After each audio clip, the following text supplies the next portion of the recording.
Hello, I'm Val Shinobi. This is Dean Regan. Together, we're taking on one of the hardest challenges in Project Zomboid yet, the Louisville Rooftop Challenge. The rules are simple. Survive insane population sprinters in Louisville. Escape the city. The city streets aren't off limits, but they're basically suicide, as connecting a pad to the ground means all of the undead will now join your sky party. Our destination is a military evacuation zone, just outside the city's northeast border. A lockdown bridge and a chopper, waiting to be the real hero of our adventure.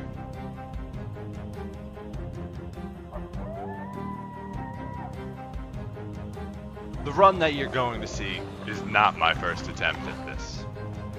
These hordes are difficult, and I died a lot.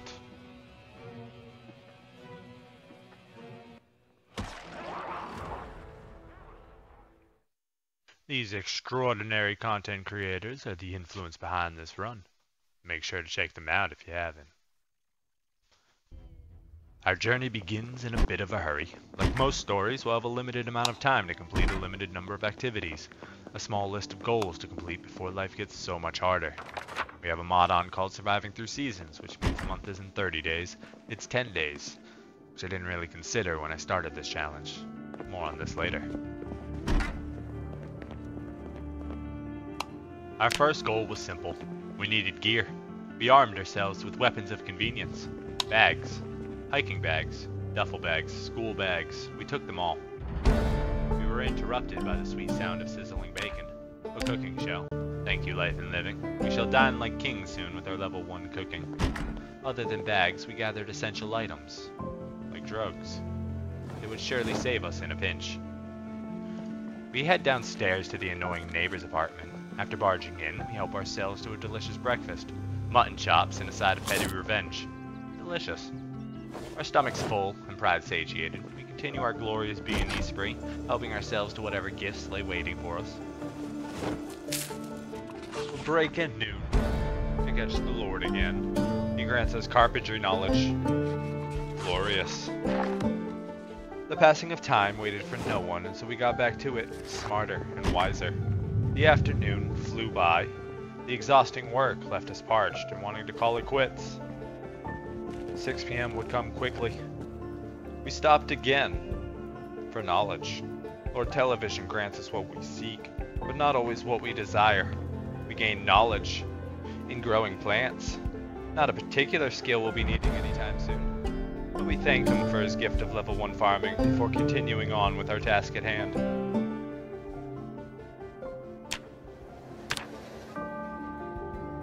One of our stretch goals was to find a companion. We succeeded much earlier than I anticipated. A rubber ducky, abandoned in this 3rd floor apartment. Don't worry, little ducky, you will never be alone again. Now joined by our ducky compatriot, we'd head downstairs to find what I consider the ultimate side quest, Zombie Hit List number 3. Not sure how such an item came to existence in this lockdown apartment building, but we'll take it. No questions. Oh, and a flashlight and a crowbar combo. This will definitely come in handy later. Now almost completely full, we head back home. We leave some used reading material at the door to remember which floor is ours, and drop the overloaded bags on the bedroom floor. Then we set the alarm. Soon we'll find out it's both a blessing and a curse. We fill the pot with water for when the inevitable happens. There's the alarm. Back to the water. We'll spend the rest of the evening doing a bit of organizing, once again visited by Lord Television, who's a very generous lord who provides us with our desires, carpentry experience. Enough experience to reach level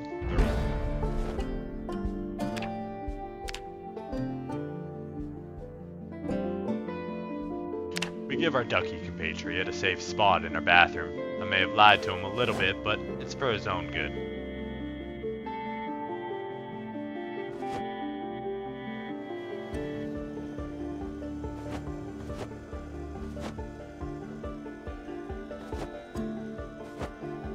In one of the apartments, a beautiful crossbow with 10 long bolts to go with it.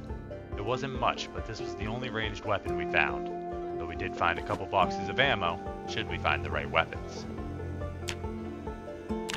To help recover from the horrible treatment I put Dean through, we cooked lavish meals while the power still flows. Dean had left some rice in a pan by the stove, so we added salted leek and bologna. To really spice it up, give him that 5-star treatment that he deserves. And of course, we provide a tasty beverage with the meal. A beer to forget the punishment of walking up and down 5 flights of stairs tediously over and over and over again.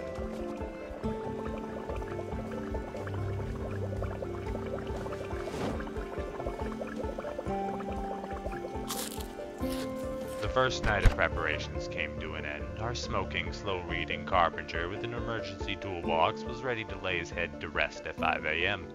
and wake up to do it all again not long after. We had gained many skills in our first pass, and hopefully Lord Television would continue to bless us with knowledge. We awakened before the sun, 2:30 a.m. Our sleep schedule a complete mess, relatable, but not really a concern. We'll spend these early morning hours reading, slowly, hoping that Lord Television will come with knowledge once again. Our skill sets so far were decent: 5 fitness, 5 strength, 1 short blunt, 2 maintenance, 3 carpentry, 1 cooking, and 1 farming. So deep in the book we didn't even notice our Lord Television talking to us, but he still granted us his favor, more cooking experience, a benevolent lord. We continued our pursuit of knowledge through the morning.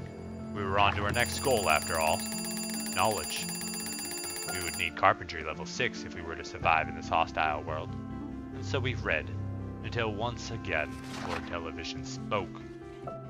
He said, "Bang bang," and all of the knowledge in the book became irrelevant, for we heard the words. Carpentry level 4 was ours. After a few more words from his greatness, we would begin our hustle. We ran from kitchen to kitchen like starving hamsters, shoving every morsel into our cheeks.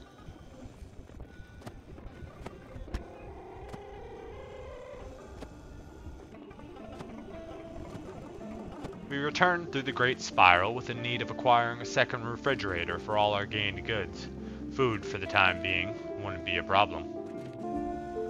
With the day done, we drank a celebratory drink, and let darkness return us to peace.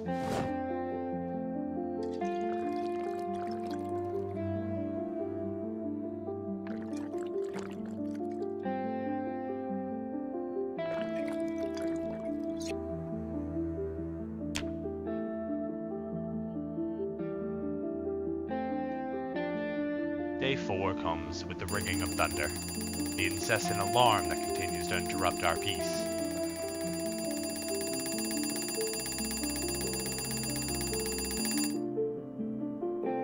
We'll take a look upon the horizon and make a dirty discovery: the dead are patient bastards. After a quick and healthy breakfast, we'll depart to continue preparations for our goal of carpentry level 6. On top of this, we needed sheets. A lot of sheets.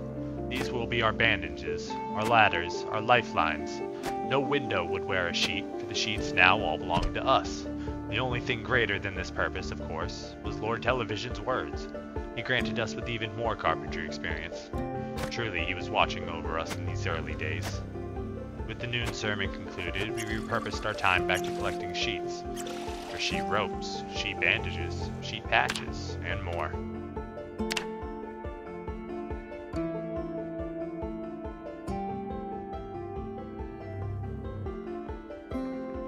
Day 4 was pretty sheety. We take some time to organize our sheeted gains, and then consummate our victory with a beer and a quick meal. Then it's off to sleep.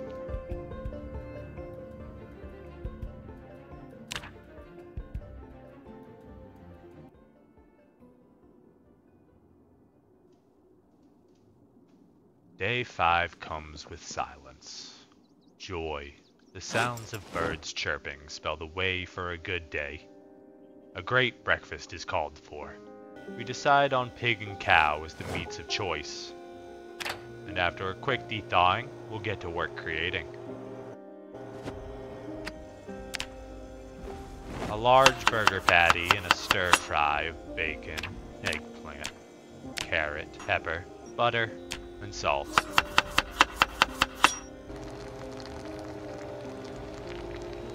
Upon realizing how filling the burger is going to be, we decide on saving the stir fry for later. It'll definitely make a good meal after a hard day's work. We grab a juice box to wash it all down and arm ourselves for another alarm.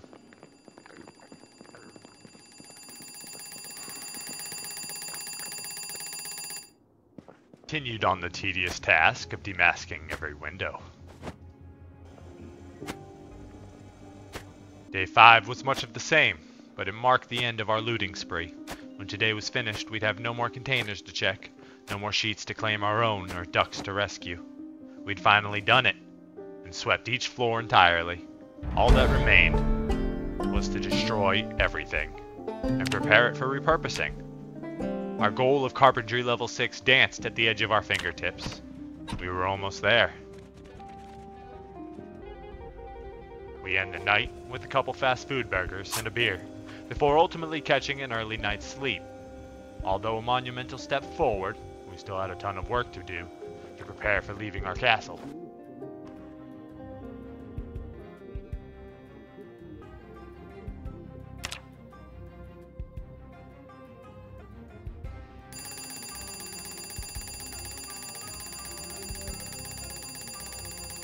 The next couple days were a blur. We worked tirelessly trying to overachieve and reach our destinations. The creepy siren blared almost non-stop. A creature of unknown origin and power stalked outside the building. We backed away as not to disturb it.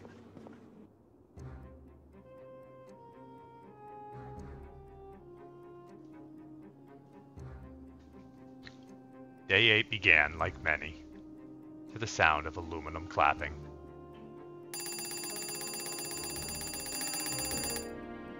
It had been a week since this chapter of our life started, and you could really smell it. We took this chance while we still had running water, to wash our clothes and body. It wouldn't be long now till we learned what living through the seasons brought to the table.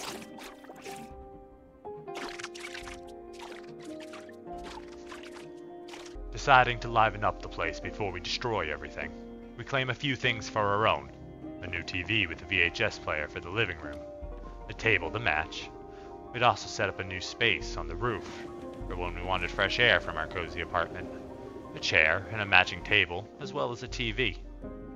There was no power on the roof, and we didn't have an extension cord long enough, but it really brought the vibe we wanted for that area. Apparently she wasn't having as good a day as we were. Continuing on the theme of running water, we boil a bunch of sheets to make sterilized rags. These will be our emergency tools against cuts and infections, along with the plethora of bourbon we'd found throughout the apartments.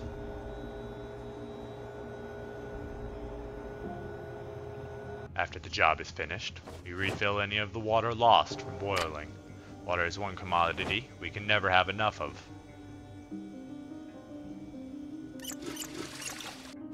After a day of convenience, we decide to utilize the last hours of the day to start deconstruction on everything we can reach to try and earn some planks for our first building project.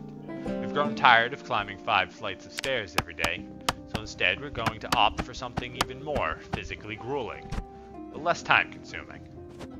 We'd need to lay out the foundation before we could start on that. We built a wooden bridge from the back window to the front. This would be our new floor for our rope ladders, and it's the start of our bridge through the world. Not thinking ahead, we didn't open the window to let ourselves back in. Thankfully, we brought the crowbar to keep us from having to walk back. Just a few good cranks, and voila, we'd be back inside.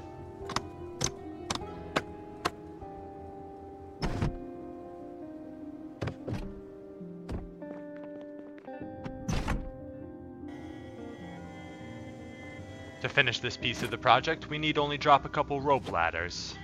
And now, with the arduous task of climbing stairs defeated, we head to bed for the night, victorious.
time that has passed, we've made a few additions to our fort.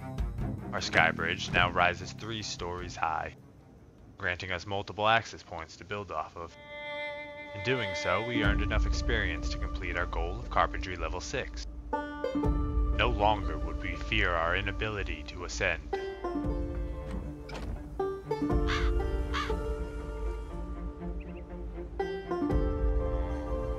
We have plans to destroy the inner stairs completely. Revenge, one might say. But no, we do it for safety. The dead can't climb, but we can, so we will utilize our evolutionary advantage in every way possible.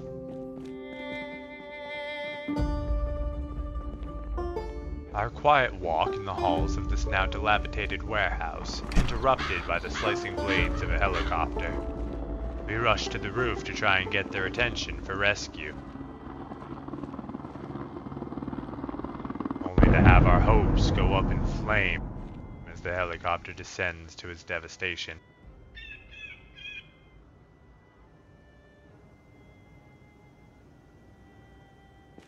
We mark off the direction which it crashed on the map, not really understanding the importance that it might hold in the future, if any. We return to the kitchen. Nothing soothes the soul better than food, so we create a robust roast of chicken, potato, and onions, seasoned with vegetable oil, salted tomato paste.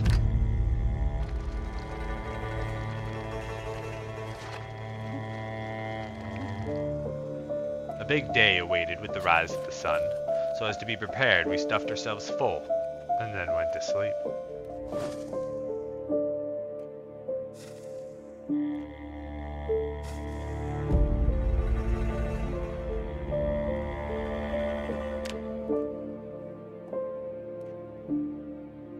Day 14 arrives with a quiet repetitious sound from the TV.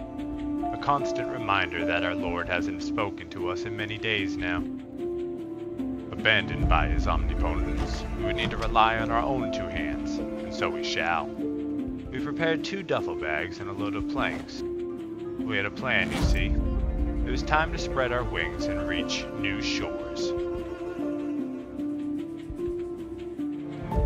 We set a southwest destination, counterintuitive to the final goal. We were headed away from the evacuation zone, our minds honed in on our long-term needs of food and water. Neither a problem now, but we didn't want to get into the situation where they would become the problem, and cause us to act irrational and make mistakes.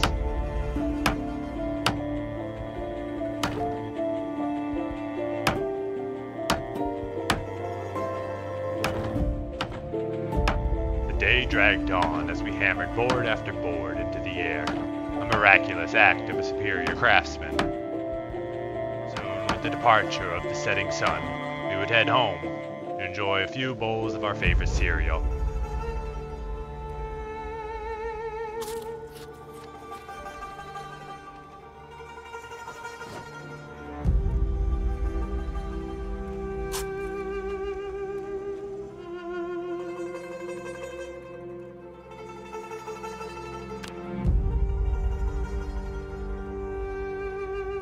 Another day, another job, another bowl of cereal.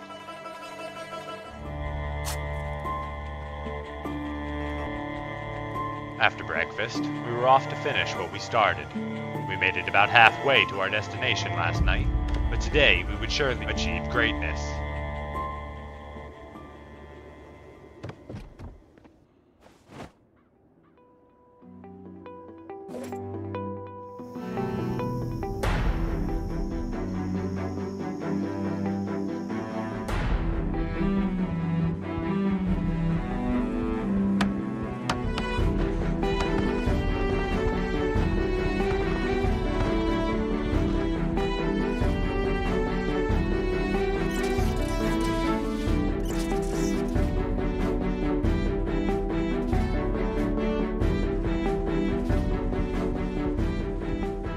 See it? It's beautiful. Nutrient-rich soil. If we could procure a sack, we could sneak our way down there and bring the earth into the sky. Our kingdom could become food independent. There's also some water collecting barrels, which would be a monumental push forward for being able to survive. The water in the city was shut down today, so we'd need to source rainwater when the taps finally run dry, which won't be long from now. After a long day of laying wood and banging nails, we treat ourselves to luxury, a beer, and for our main course for the night, a stir-fry of chicken, steak, and a variety of mixed vegetables. The dining hall of choice would be the rooftop lounge.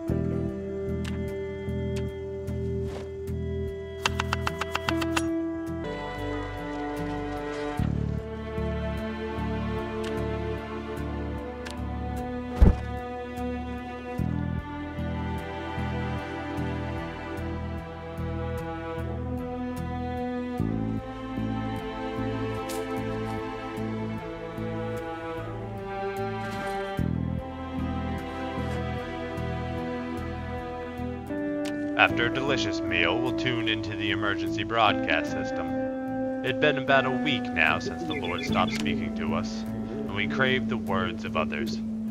As the soothing sentences sallied out into our ears, we smoked a cigarette and prepared our minds for another empty night.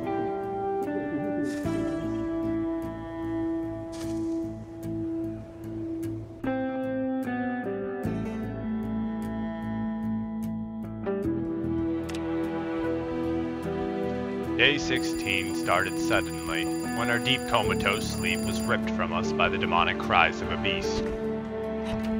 Another day, another bowl of cereal.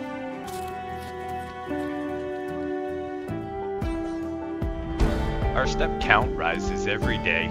We grow lighter and quieter, more experienced on our feet. Walking back and forth on this bridge is beginning to replace our repetitious run around the Great Spiral. We'll call it the Great Strait. We'll utilize the Great Strait many times over to prepare for the ground floor.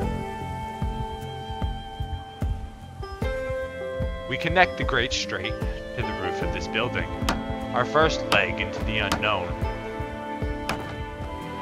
For whatever reason, we can't climb over this particular spot, so we decide to build it out onto this connection, be more useful in an emergency.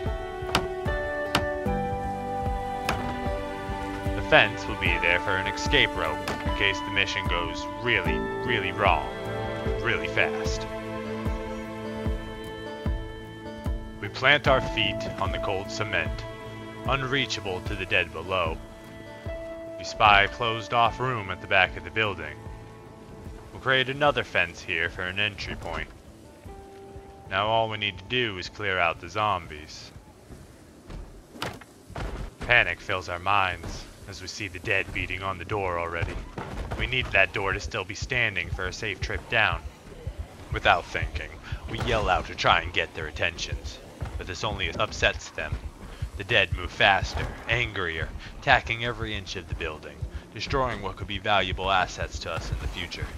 Hurriedly, we jump onto the Great Strait and start to make a ruckus. We need to get these decaying bastards away from that back room at any cost.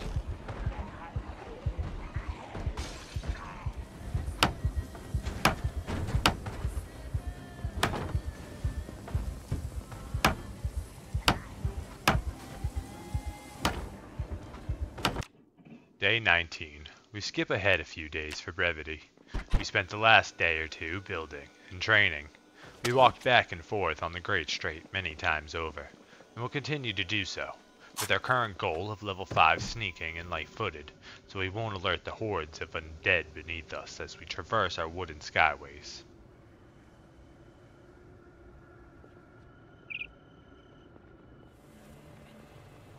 As we train, another helicopter flies over. I don't know what you're shooting.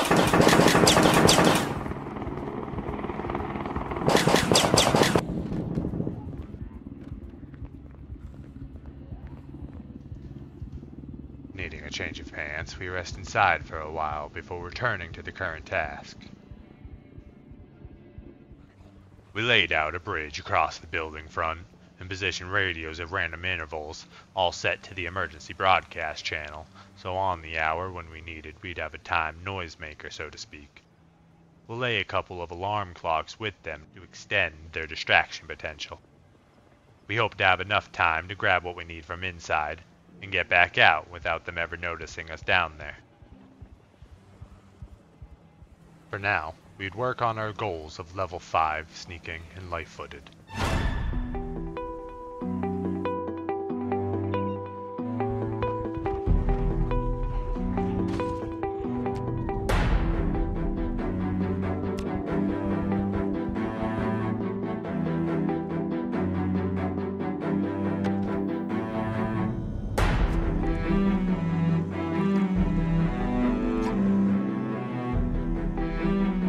Discover we can make glue from the flour we found, so we separate it from our cooking supplies, and then finish off our day with a bowl of beans and some sliced ham.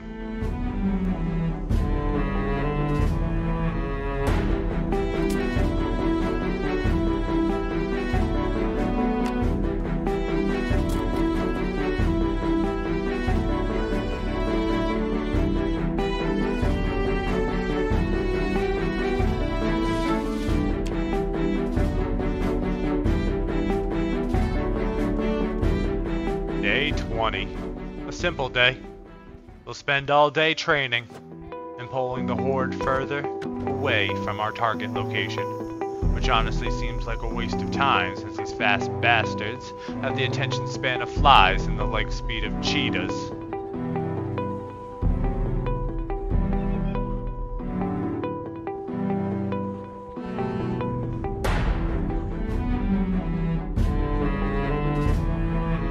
During this process, we'd find running to be more familiar. We could run farther, longer, faster. Our skill of sprinting grew, and we became more talented by the hour. When the rains came, we tried to fill our bottles and wash our clothes, but the storm wasn't stormy enough to be utilized. In our stubborn nature, we ignored it for being worthless and continued training. Though they couldn't fill our bottles, they also could not stop us from reaching our goal tonight. Level 5 sneaking and light-footed were achieved, and tomorrow we would put our plans into action.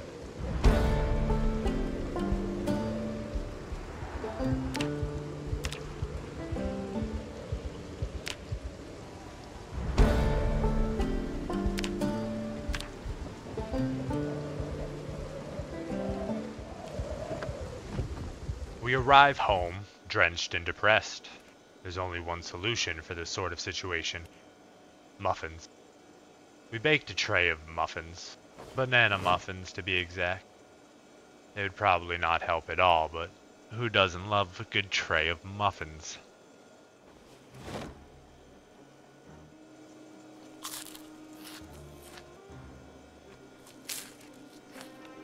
Engorged on muffins, we say goodnight to peace and prepare for war. Day 21. We awaken before the rise of the sun and let the bellows of smoke carry nicotine through our veins. Today was the day we would reach down into the hordes of the dead and reclaim a piece of the world for the living. We would need to be at our absolute best, trying to get a few more hours of sleep. We read, but instead of sleep, we devoured the rest of the muffins and prepared our body and mind for the terrifying reality we were about to step into.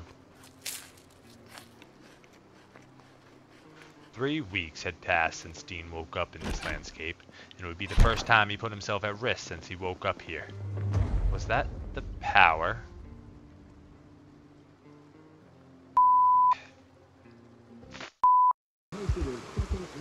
Hello. We return to our hero on this dark, rainy morning.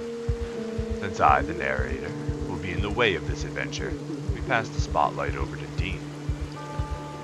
And I will be but a shadow.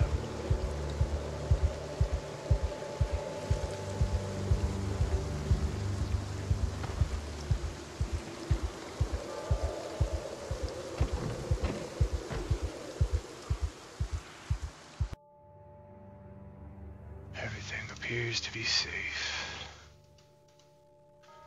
Gravel bags and fertilizer. So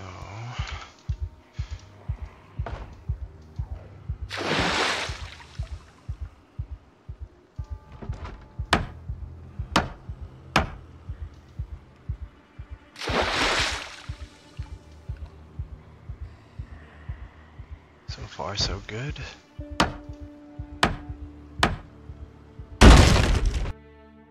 Fuck, I broke that one.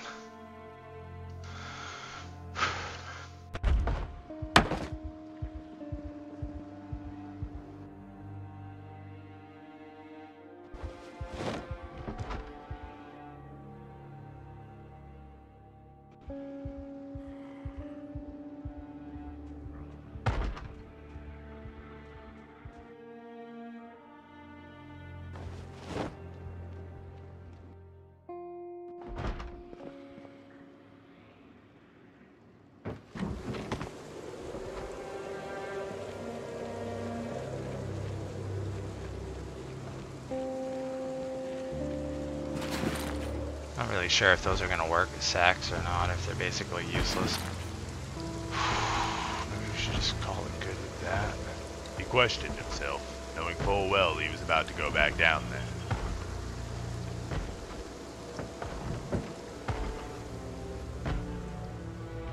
Okay, they're not hitting the door, so it's okay. Fertilizer.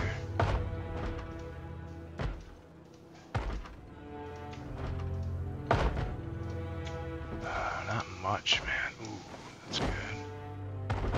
Could come in handy. Take the bandage.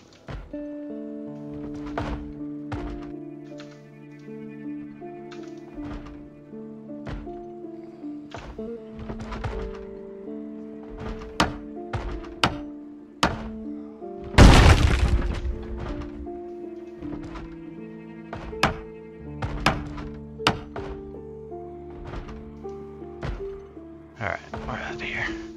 That's enough for now. My poor heart can't take too much more of that. They're just doing crazy stuff in there.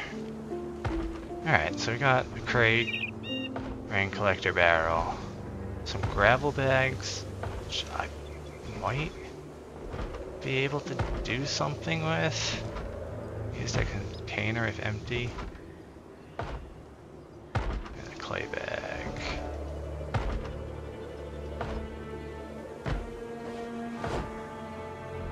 A good first haul, a crate, a water collector, and a few possible sacks to collect the earth with. A successful heist, and our first distraction method tested, with positive results.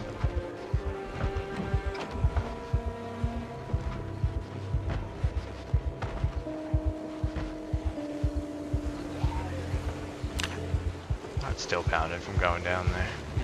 It's scary, man. 15 pounds on that mannequin, jeez. Maybe I shouldn't have grabbed him. Alright, we're full. Well, let's go turn off this, and we'll come back and grab these later. We grew fond of lying to inanimate objects.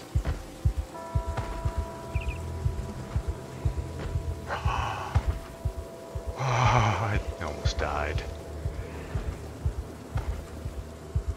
Very careful when you do go diagonally on these. You will fall to your death.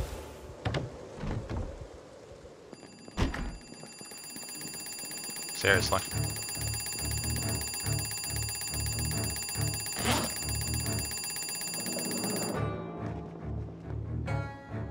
Just hang out here, I guess.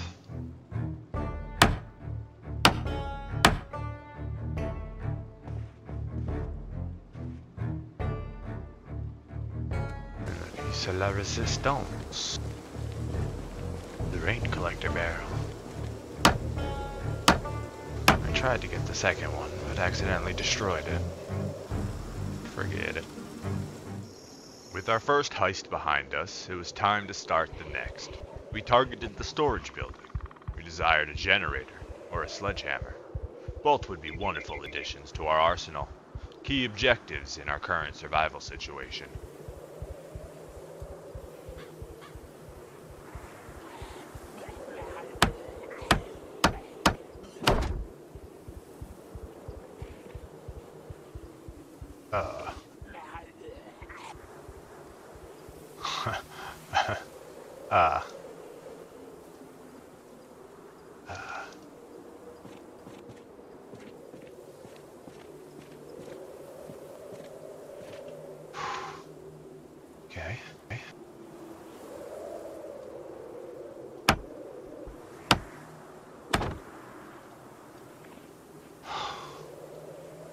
fill this out. Oh no. I don't like that. Okay. Oh,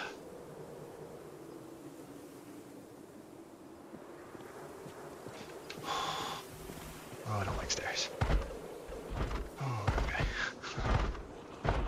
Terrifying. We're going to remove 2 stairs as soon as we can. Well, you know, we need some calories, so... And so, he proceeded to devour 2 tubs of melted ice cream, a whole package of corn, a bag of mixed vegetables, and an entire ham. A small snack before bed.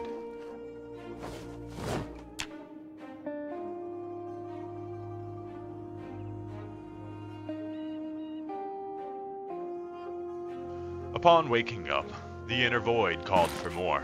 In an attempt to fill it, we had an extravagant breakfast of bologna and melted ice cream. Our afternoon would be spent waging war, a quiet battle against stairs. They were a necessary evil, but one we sought to avoid by any means.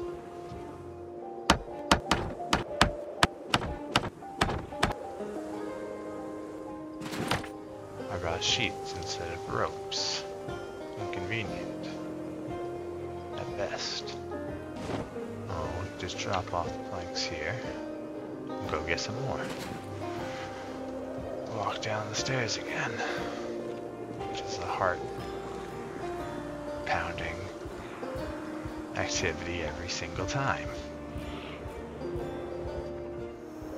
A clown. Anything but a clown. I don't like it. It's over. Whew. Now let's find out if I did that right.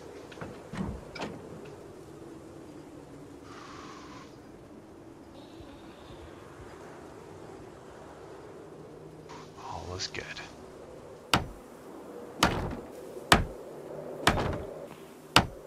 I can't tell if the doors are broken. I can't tell anything. We would soon learn a terrifying truth, that we could, and did, see everything we needed to see.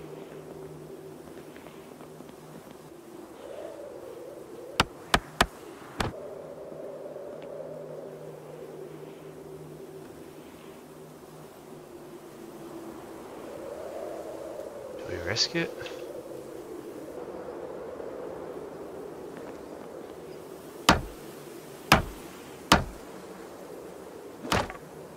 Almost feels like suicide.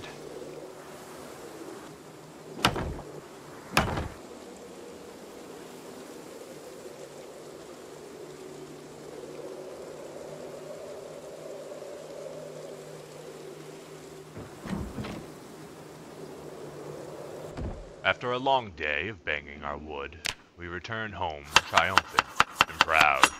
Today we create a masterpiece. The first dish, a fruit salad of cherry, apple, bananas, and oranges, finished with a lemon-lime citrus splash.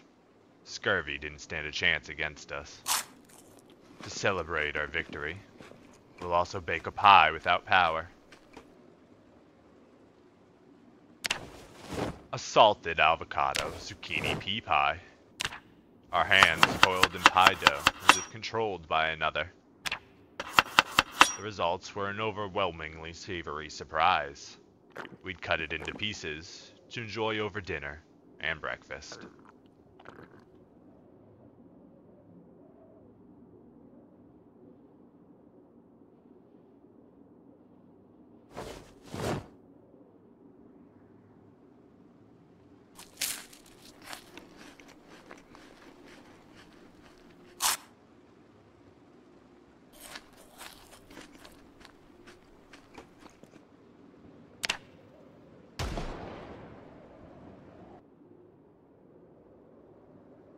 Day 23 was upon us. The storms of yesterday brought us a surplus of water. We bathed and devoured pie like true gentlemen. It had been 2 weeks since Dean was allowed the luxury of being clean. Now, as long as the weather permitted, we would never run out of water again.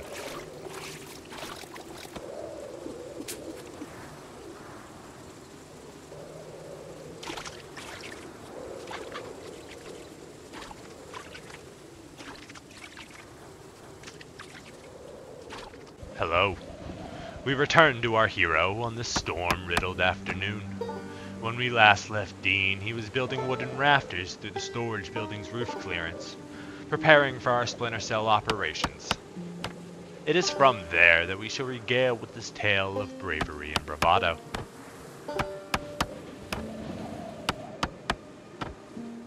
Is this the same one?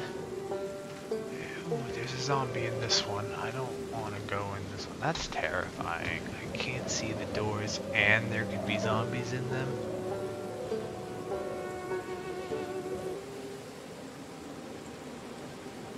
Okay, well.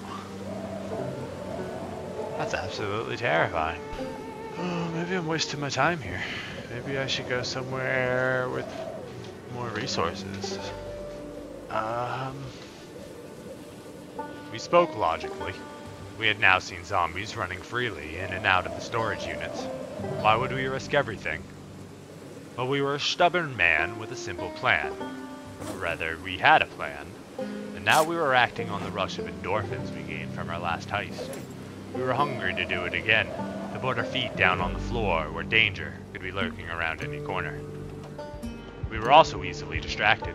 We stopped at home and built a composting box while we were there.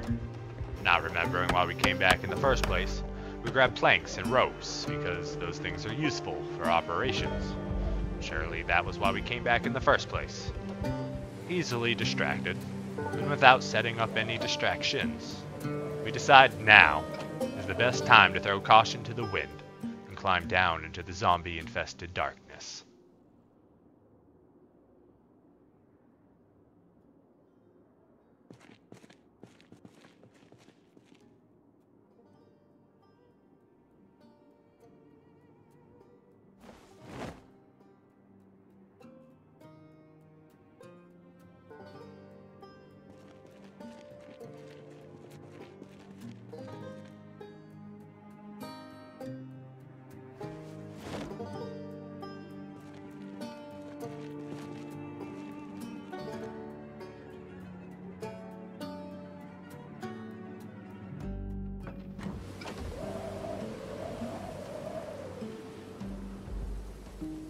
And then we do it again.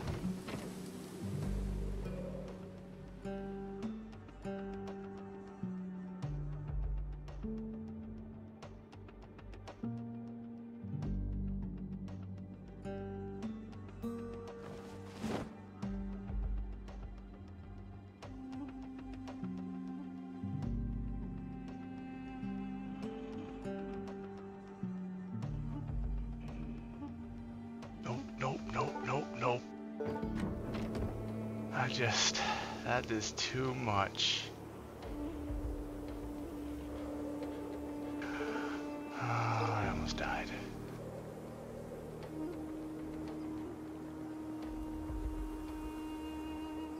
And then again.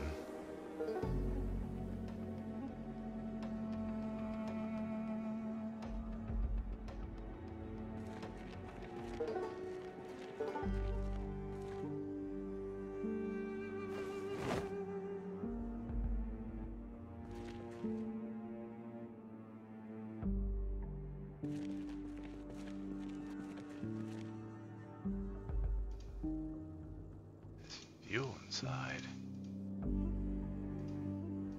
Fuel inside. Can I take it with fuel inside? Does it still have fuel inside? Huh.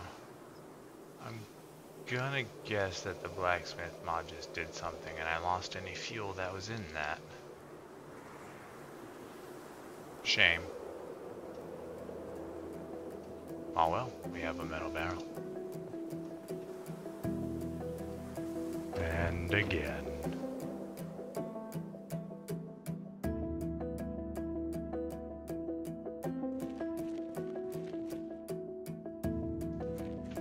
Nothing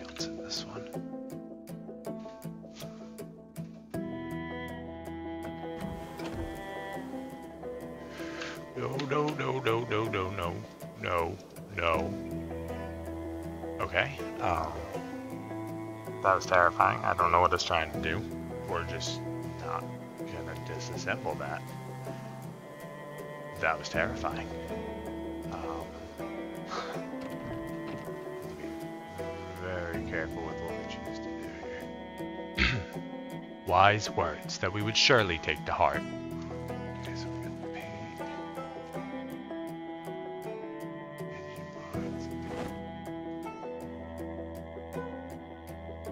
I can't seem to get to the back one, so I'm just gonna leave it. We're gonna move on to the next room.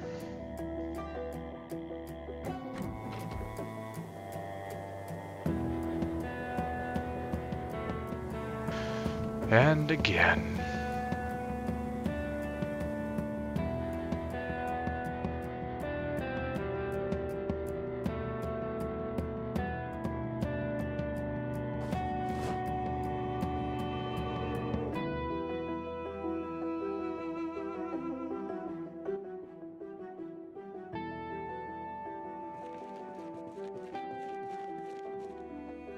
Gun cleaning kit, smithing tongs, splitting axe.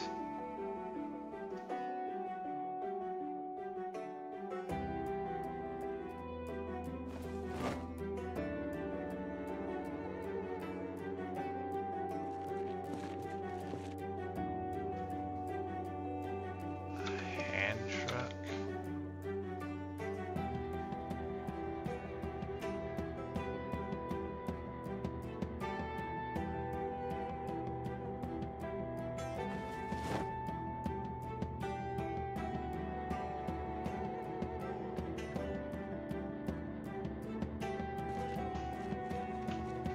Let's go, let's go, let's go, let's go. I heard a noise. I don't want to be down here anymore. Come on, climb. Oh god, pause. Why isn't it climbing? Come on, climb it. Oh, thank god I can climb up it. Alright, it's dark. I'm gonna call it. That's pretty good. A perfect operation. Our calculated decision to risk everything by climbing blindly into the darkness paid off exquisitely. We were boldly better off than we were before. Okay, I wonder. I'm just curious if I can climb ropes with this or not. Oh man, my heart is beating. It's so scary. I don't think the stick trap's gonna end up being any use. Alright.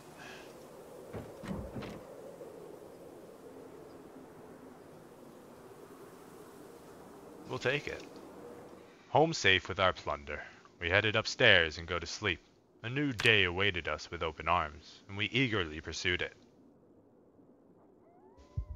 Our once peaceful dreams interrupted by the nightmares of the dead. We'll take some sleep aids to assist in returning to sleep. With the power gone, we needed a change in our schedule. We would move and act with the rising and setting of the sun. We're gonna change our alarm. We want to wake up earlier. Go to bed earlier. Set alarm.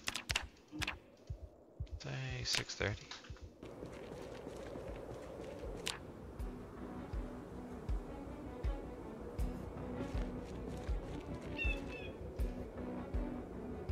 Just like that, we're living the high life. Fighting the decrepit decay of food, we rushed to devour the last of the perishables before they rot away. A cherry grape salad, if you can call it that, with a citrus splash.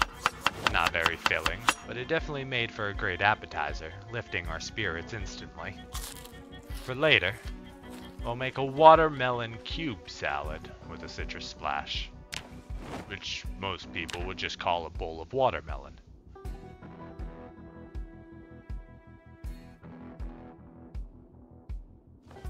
And that's basically a drink for the day.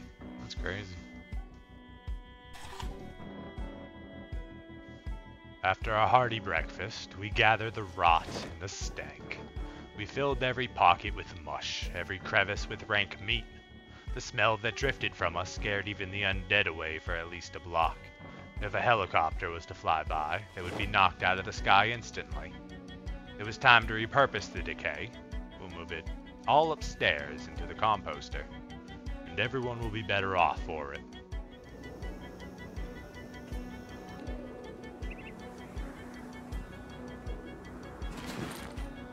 I don't know if this is worth it.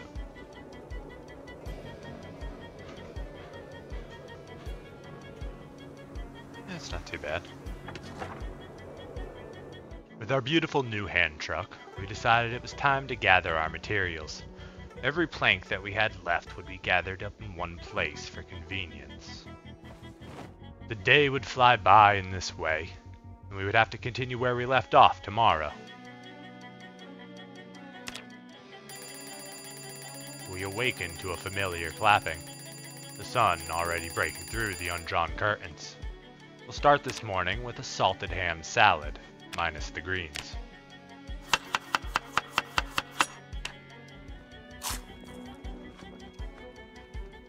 We wash it down with warm melted ice cream and old tap water from the unwashed sink. Today would be a tedious but safe day. We'll work within the confines of our castle walls, picking up planks and putting them somewhere else, so that we can pick them up again at a later date and put them to use somewhere else. In this way, we were taking stock of our available resources. To preserve water, we shed a layer of our clothes. Moving dozens of planks is hardy work. This will keep us from overheating throughout the process.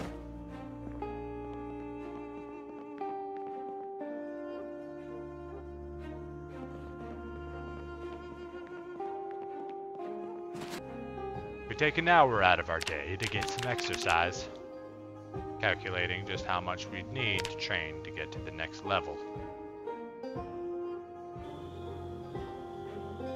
It's a lot. As the night draws to a close, we wash the sweat of a hard day's work from us and begin to unwind into the evening. There is still more planks to be gathered, so I had to look forward to that tomorrow. We drink to our successes, and then we'll lay our head to sleep.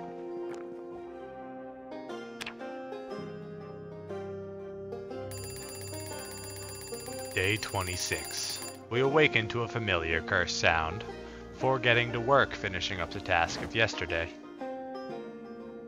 By noon, we will be finished, and on to planning our future. We mark down what we've accomplished already. The Great Strait, the greenhouse heist, the warehouse operations. We would then shift our focus to the future and where we would bridge to next.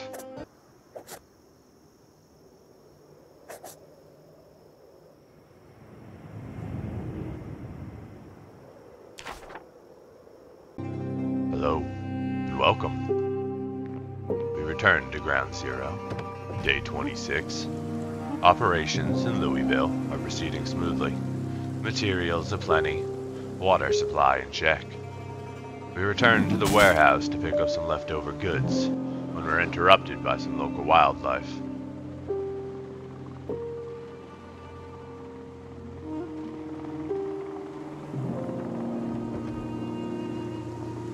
We'll bunker down inside the safety of the warehouse to keep a roof over our heads.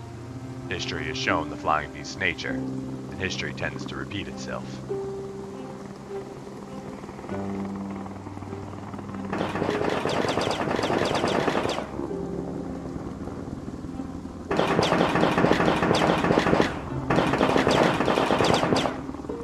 Distractions come quickly.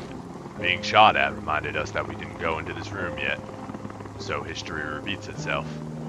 We disregard the helicopter's trajectory and everything we know about zombie pathing. Head down into the dark abyss that calls to us.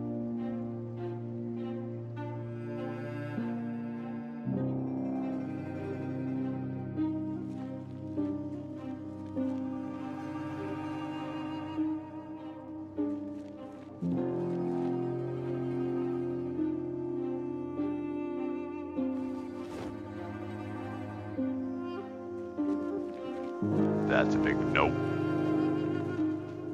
The chair blocks our path. We'll need to move it before we can climb up to safety. Thankfully, he didn't have any friends.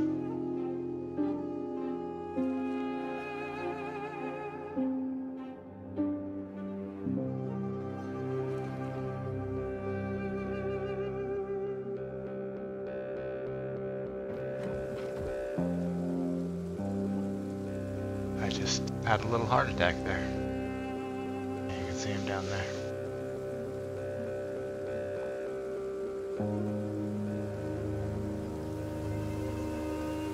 Pushing it with this place. After our tango with fate, we ultimately decide to leave the warehouse behind us for now. Too much danger, too many unknowns. We grabbed the bag of planks on our way home, the original reason we came over there after all.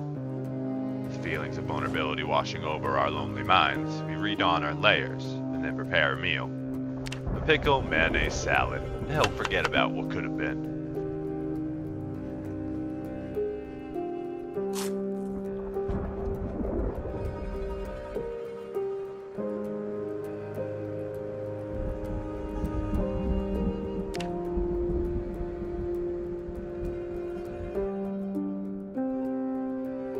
Awaken at an unholy hour, decide to take advantage of the storm overhead.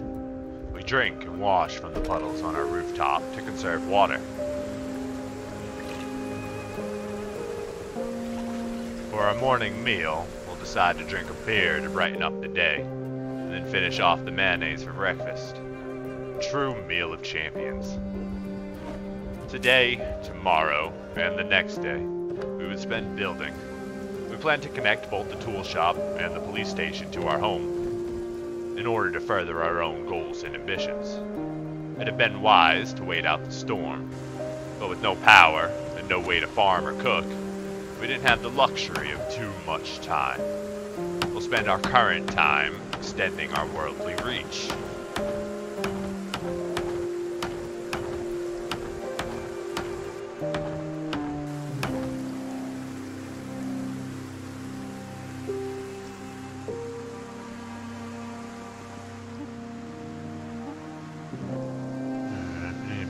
On this roof.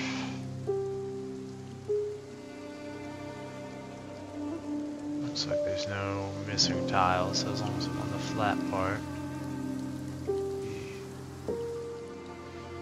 okay. At home, we grab all of our nails, unsure of just how many we'll be using in our endeavor.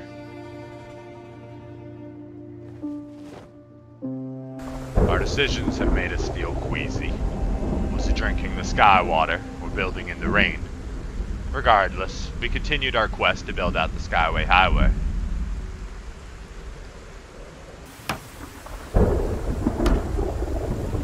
That's not connected. Second floor, I'm on the third, that's why.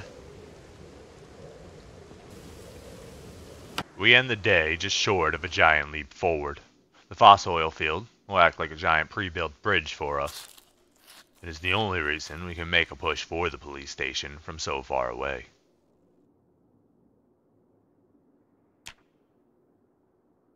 The sun rises over our heads once again. Today we continue what we started. We gather our planks and bags for convenience, then head out into the city. Our destination was the fossil oil field. We'll enjoy a walk surrounded by the wonderful sounds of nature. The once rowdy hustle and bustle of the city is now washed away by the calming sounds of the wildlife that's moved in. The feeling of the wind that whirls blissfully across our shoulders, a blessing of better things to come for sure.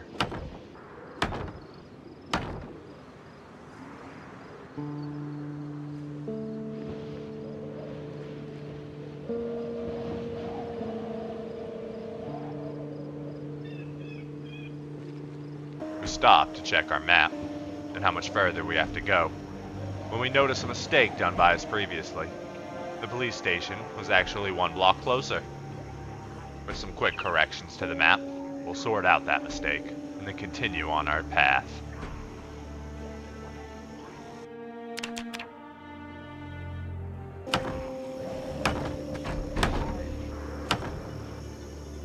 as I can. I'm not gonna trust it. I don't think it's worth it. Play it safe. We'll be okay.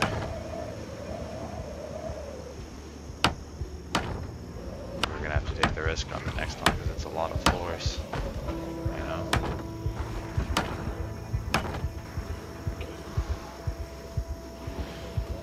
If this glitches, or if it's not a real floor, it's game over. Oh, thank God.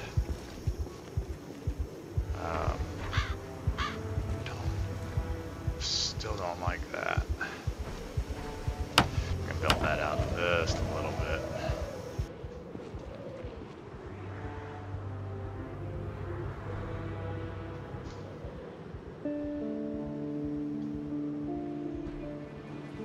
I think we make use of this natural landmark.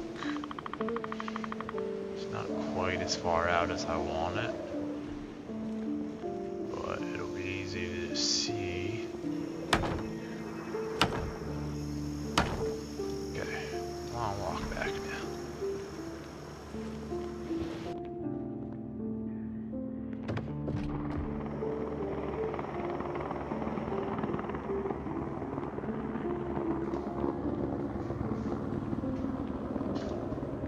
Trust it.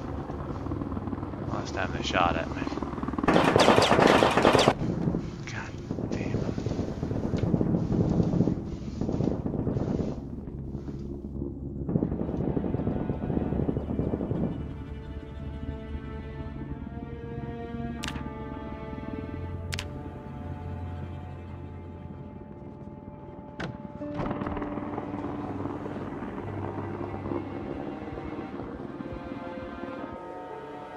Returning to the boxing gym roof, we divert our attention southeast. We'll branch our Skyway Highway out over to the local apartment building, granting us easier access to this block of resources. We still desired a sledgehammer, which we could likely find in the local tool shop.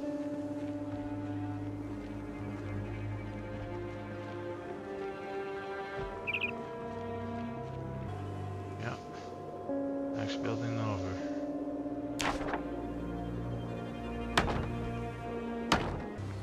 Okay, if I didn't do this correctly, we're once again dead.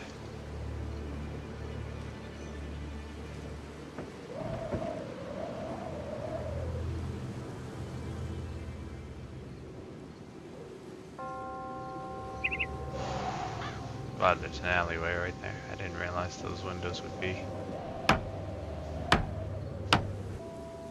Okay, that's a good sign.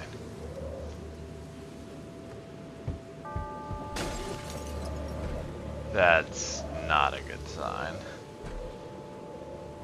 That's a terrible sign. Seeing the current signs, we build out the front part a bit more. For a possible distraction post, we'll build a hole in the roof on the opposite side for a quick entry into the building.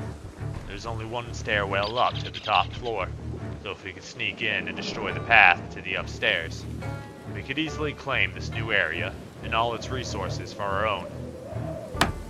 We have many plans for this rooftop, but all in due time.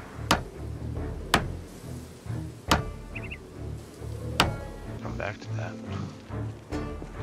We tire of going down to the first floor to get to the third floor. We'll use the same trick we just used at the tool shop to directly connect the 5th floor, the 4th floor, and the 3rd floor.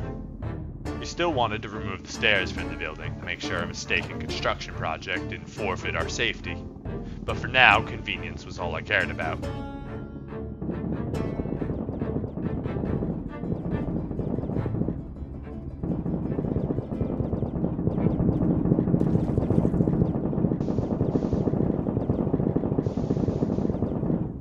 From the sounds of it, they're shooting zombies.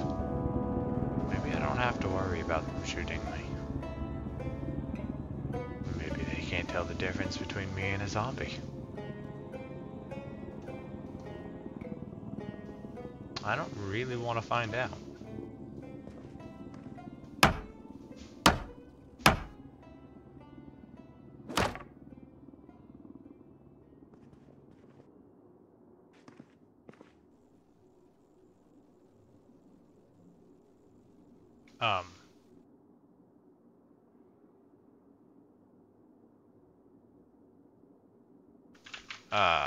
I think I broke it.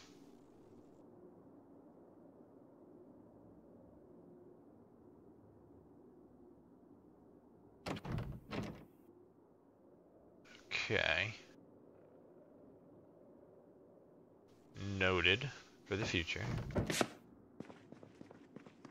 We're gonna go upstairs and fix that real quick.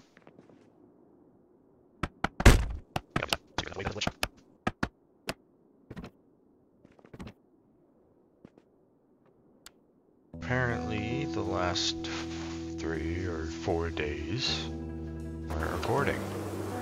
So I'm gonna show you what we've done so far. I'm not sure what was recorded and what wasn't in the last 4 days. Well, here we are, on top of this building. We have just reached the end of our nail supply. We built the stairs to get us over the walls that killed Private Lime. Not the particular walls, but they look one high, but they're actually 2 high. When you jump up and over the wall, you don't land on this tile, you land on this tile. So if I was to build a platform here and then jump over it, I would miss it and die. I was planning on spending the night here and going back in the morning, but I might as well show you everything we've done. Right now, we're building out towards the police station.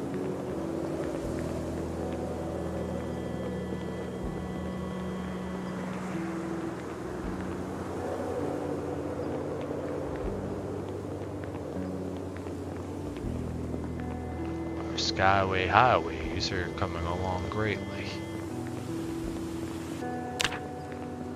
In case I didn't show it, we're now light-footed 6 and sneaking level 6, as well as carpentry level 7.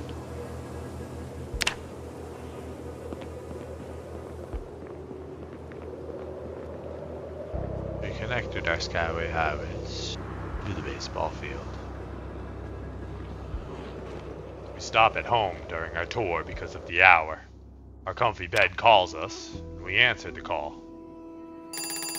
When our free lighting finally shows up again, we'll celebrate with a can of SpaghettiOs and bologna.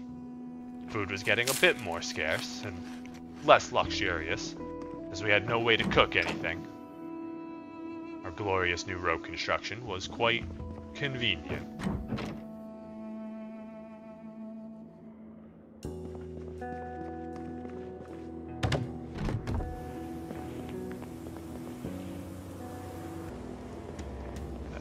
Check on that door. I don't know if I'd ended up recording it or not. We'll find out. But there's this door over here. That really matters. And if it's up, we have a much better chance of sneaking in quietly and removing the floor.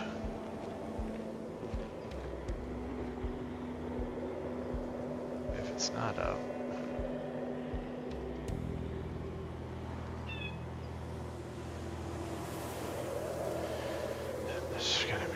more zombies up there.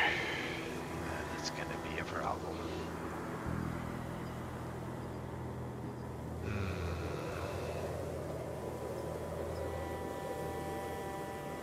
Yep, that's where we're at right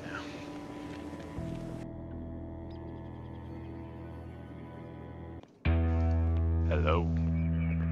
We return to our hero, currently focused on training. We walk into a corner and raise our weapons to the air. This training exercise will help us become more nimble. We'll be able to maneuver faster in combat, which is really important if we're going to advance our plans. The tedium of this training will get to us quickly, so without making much progress, we decide to switch our current quest. In our last adventure, we utilized every nail we had to build out the Skyway Highway. Now to recoup our losses, we pick up and put down the floor tiles over and over again until they break. hopefully providing us with an extra nail or an extra plank. Every time a tile is destroyed, it has a chance to provide us with the wonderful supplies that we desire. We'll also disassemble floors after we've destroyed the tiles. This too can provide us with the goods. We're not sure exactly how many days we'll spend doing this, but it was for sure more than one. The tool shop in the apartment building will be our current operation objectives. We'll utilize the flat space of this roof to create a defense system of fences. We'll mark the window we plan to invade with the wooden floor on our roof. It's the closest one to the stairs, so it should make taking over the building a little bit easier. We'll need even more nails to finish what we started, so we destroy a few of the remaining pieces of furniture that we left for our convenience. We'll break at noon in the universal lunchtime, drink a beer, and read a good book. The hours flew by, but at the end of the day, we learned a lot about aiming a ranged weapon. We'll finish how we started with a good beer, and then we'll head to bed. Another day, another sunrise. We'll take the crossbow and bolts from their resting place on the shelf and go back to tediously training our nimbleness. We need to get more familiar with our ranged weapon, so we endlessly walk around in combat mode, loading and unloading our crossbow until the sounds of learning ring out.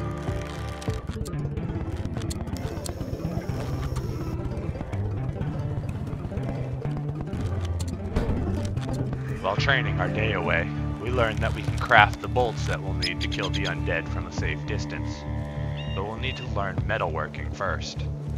We read an introductory lesson on the art of shaping metal, which will consume the rest of our day. The sounds of freedom blast out into the night, and I guess that's our cue to go to sleep, since we can no longer read the words on the page.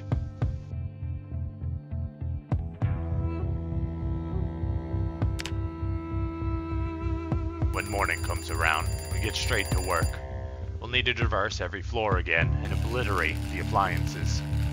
Every destroyed appliance will produce wonderful metal, scrap or otherwise. We'll be able to repurpose most of it into bolts for our crossbow. The only real limitation will be how much propane we have left. We haven't found any extra propane yet, so we have to work with what we got so far. With any luck, the tool shop may provide more propane for us.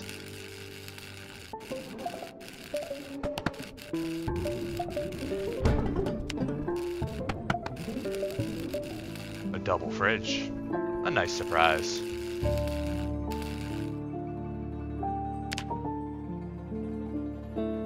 Each piece of a bolt costs 1 scrap metal.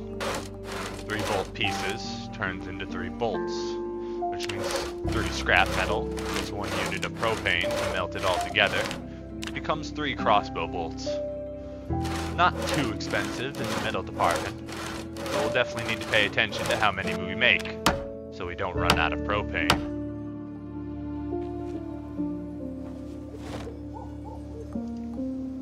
We head to bed after a long, hard day behind the propane torch. The quiet, empty darkness of nightfall disrupted by the peaceful fall of this year's first snow. We'll sleep peaceful and dream of winters past, the closeness that the cold, long winters used to bring. When we awaken, the snow still fell peacefully. We head to the roof to enjoy a smoke and watch the snowflakes dance calmly across the apocalypse. Up here, you almost forget about the dread and the horrors of street level. Isolation had its merits, and the sounds of the wind flowing over our castle helped calm our anxious nerves. We decided to celebrate this year's first snowfall with a new tradition. In times past, we would celebrate with snowmen, snowball fights, and other wintry activities. Today, though, we create a new tradition. We set our aim towards hell and let our bolts whistle out into the darkness. We'll paint a scene out of the movies in white and red.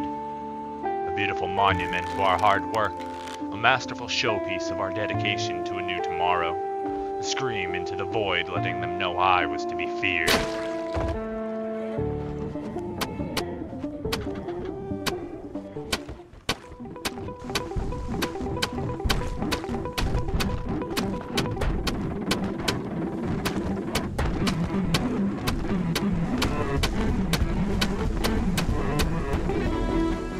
When we run out of bolts, we head home to make some more.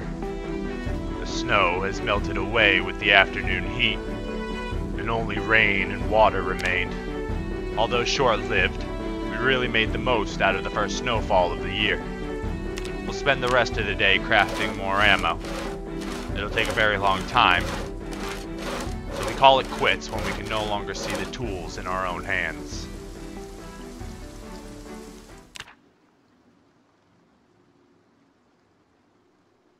A new day, a new beer, and a couple more dead folks with bolts in their head.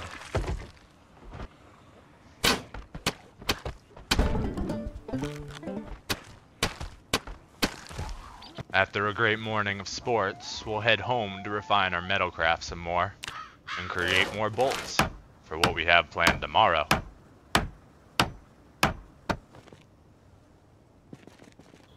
We take pause to read a little bit more. Today, altogether, was a pretty short day. Tomorrow will be a day of action.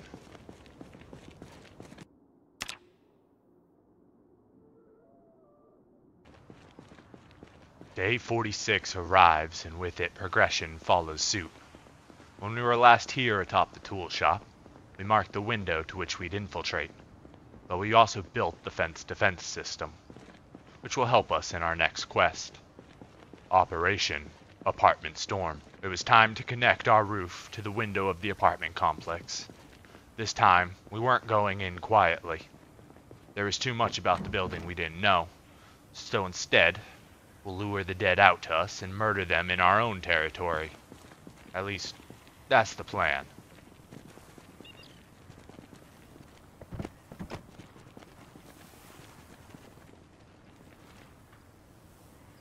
It seems recent patches to the game make building floors over walls much more difficult. So we'll have to build a path from the side, and then deconstruct it after the window is attached to our fence defense system, before any of the undead come out to play.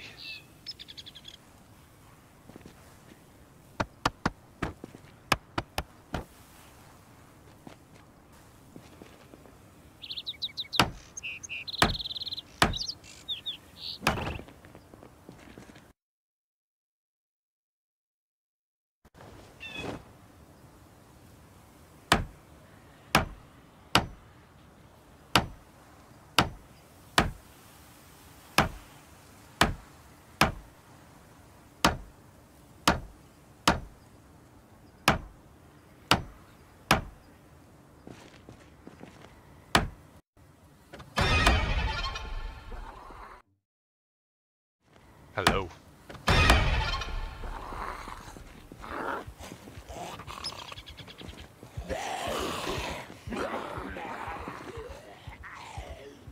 We return to our hero in the middle of Operation Apartment Storm. Things had started off on the wrong foot. We stopped ourselves short of destroying the side floor path. We thought quickly in the heat of the moment and retreated back up the ladder to safely dispose of the writhing corpses that found themselves ensnared in my trap.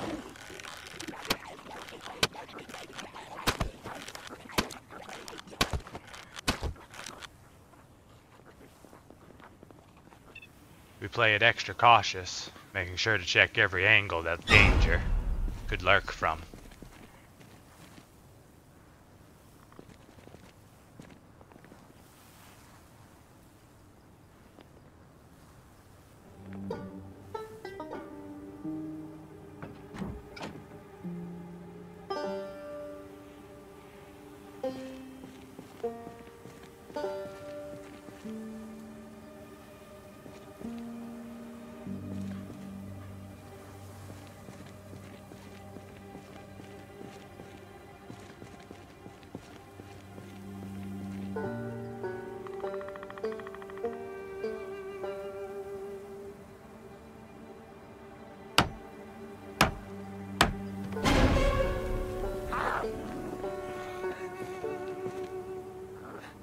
We'll repeat this safe behavior until we can correct the mistake in our initial plan.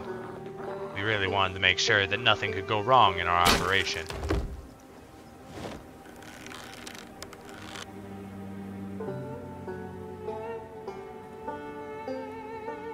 As the initial rush of adrenaline and panic start to subside, we take a deep breath to help calm us down. We are prepared for this.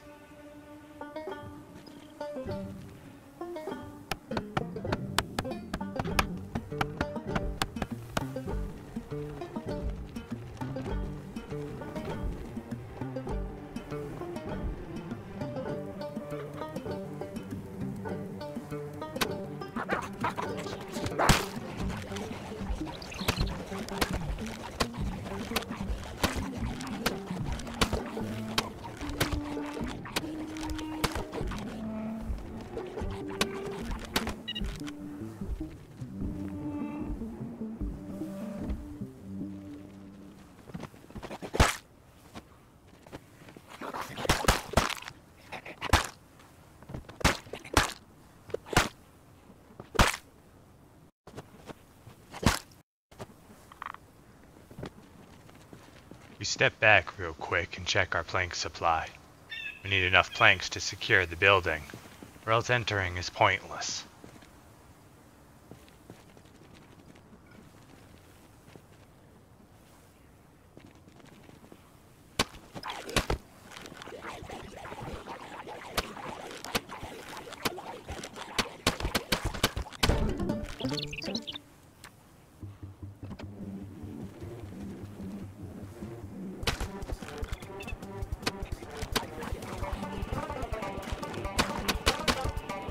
Failure to use the Move To command sees us find our just reward.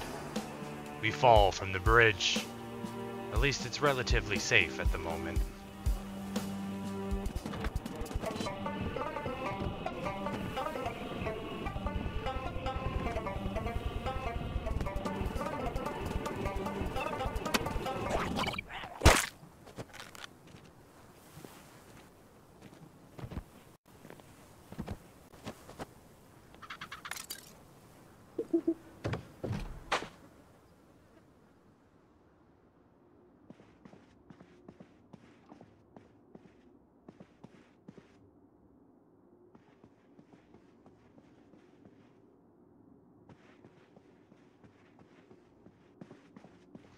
Two flights of stairs leading down pose a problem for us.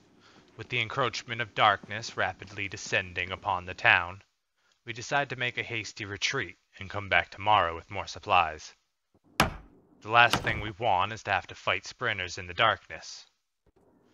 We try to seal off the upper floor, but we can't destroy the floor at the top of the stairs. A problem for the future.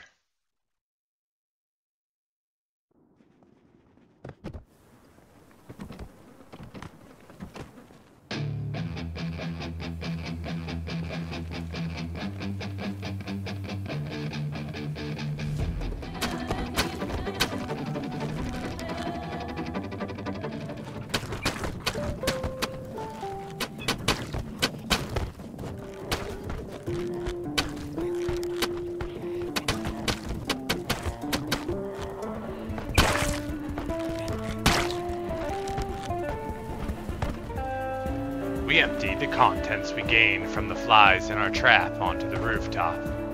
We want to stay as light as possible. It'd be easier to fight and move.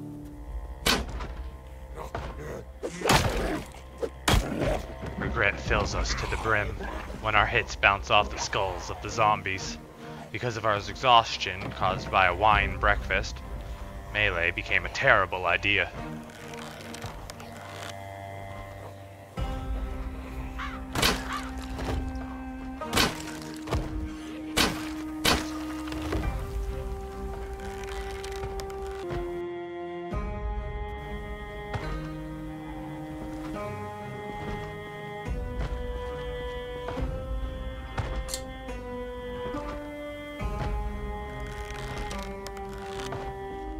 The incessant knocking of the door was slowly driving us crazy. Our patience was being worn down with every repetitious knock.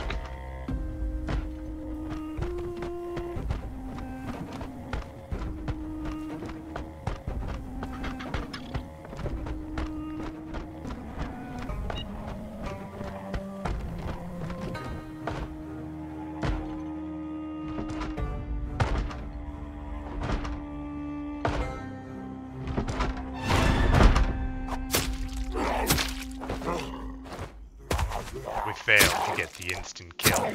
So instead, we'll bring him down to the ground and end his unlife. Since no other beasts come, but darkness does, we'll barricade the top of the stairs to make sure none of these creatures can sneak up behind me tomorrow. We'll gather our loot and head home before night falls.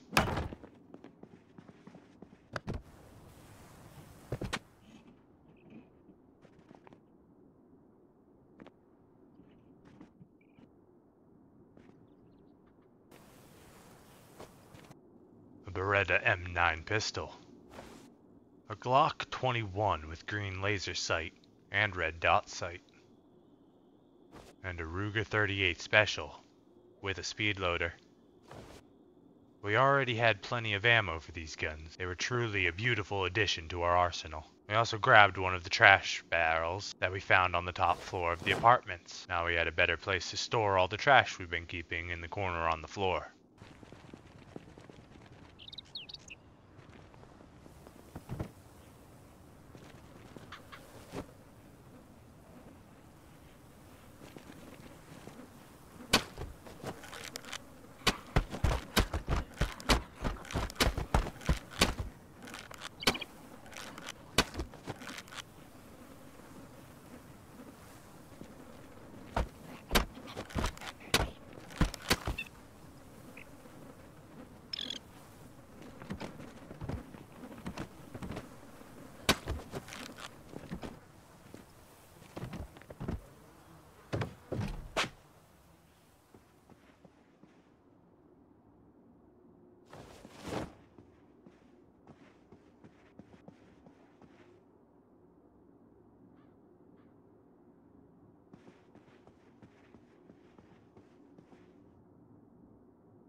With that last tile, we've successfully invaded and took control of this building.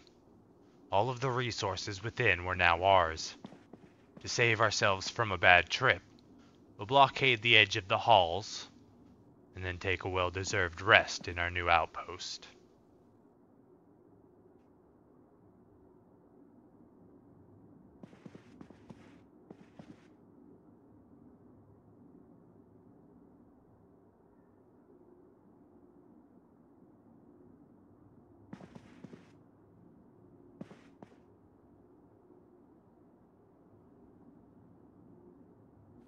Hello. We return to our hero's journey as he climbs back down into the unclaimed.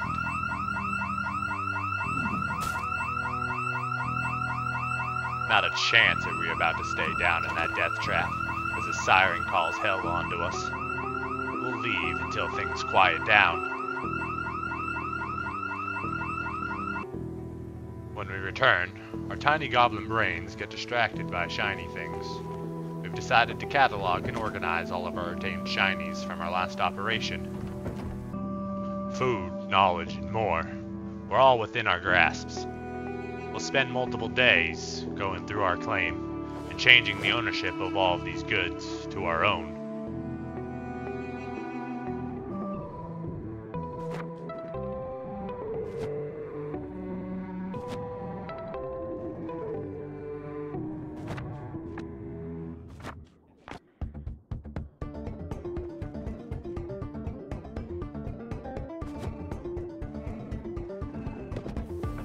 It's a multi-day operation to completely dismantle these 2 floors, so we sleep to regain our composure, and then we'll get back to it in the morning.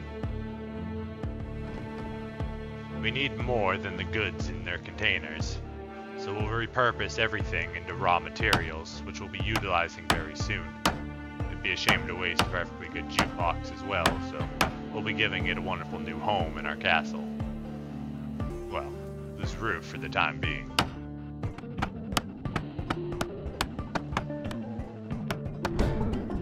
During the cleanup process, we obtained level 8 carpentry. Wonderful.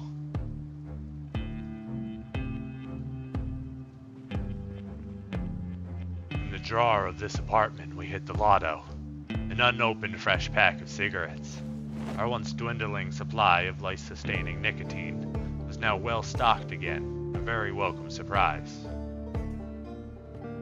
After throwing the few corpses from within the apartments out the window, we'll decide to sleep here for the night.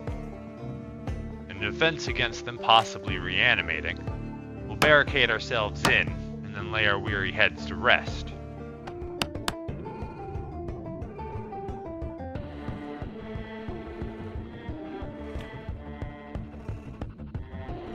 When morning comes again, it's right back to work, repurposing the old world into our new one.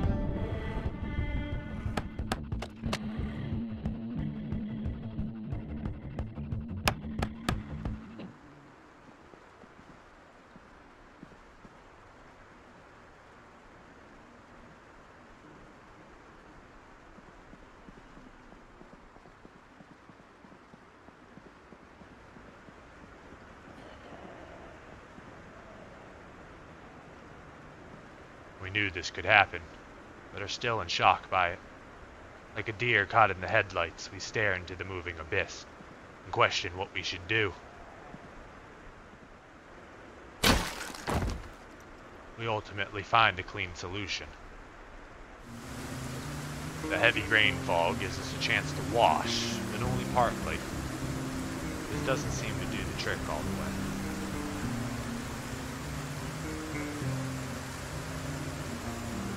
On our way upstairs to finish washing, we stop in the bathroom and notice an issue. We failed to watch our propane consumption, and we're actually completely out now. Another problem to be dealt with in the future.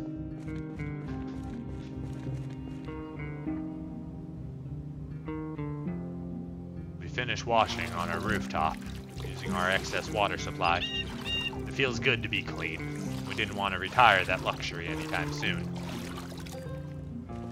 After bathing, we read our evening away, and then retire into our dreams.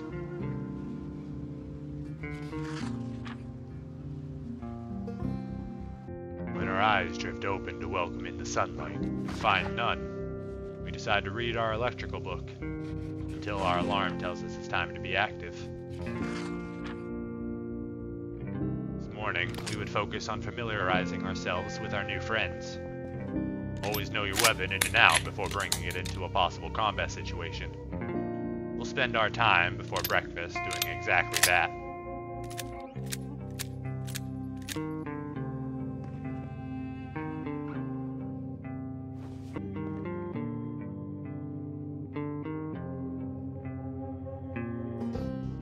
After we eat, we'll finish our introductory lesson on electrical equipment.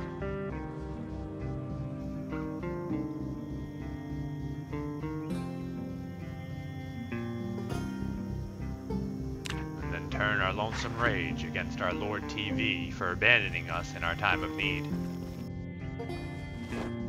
We turn this anger into a drive for knowledge. And almost get a surprise lesson on how gravity works.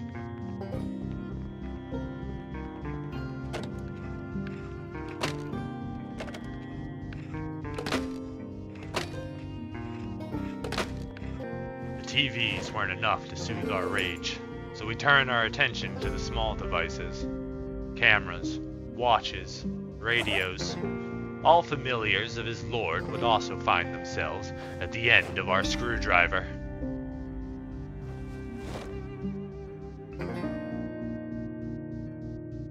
Day 52 comes upon our shoulders slowly. Our particular set of skills were slowly growing as we began to master new arts. Our meals had become cold tins of preserved sustenance.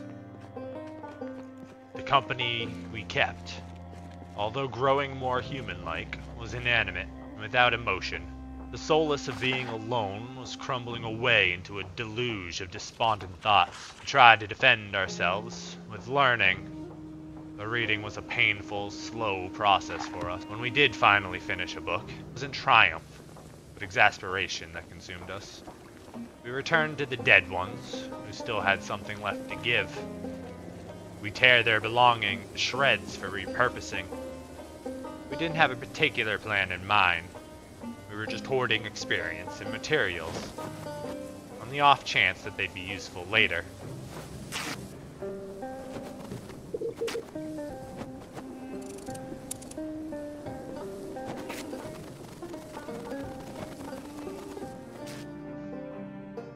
We awaken before the sun on day 55, and spend these early hours practicing reloading our weapons until we level up the skill.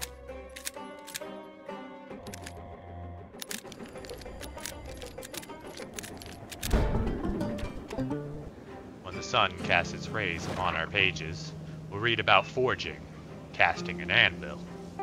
We have no idea if we'll ever be able to get the stone for a forge, or even use it, but knowledge was options. We won't pass up on good options and opportunities. Unfortunately, it's a bit too cold to be hanging outside all day.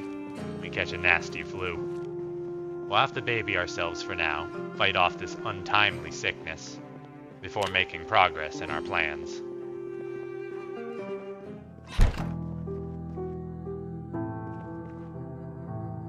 We lay in bed and rest, while eating our corned beef, dog food, and mushroom soup.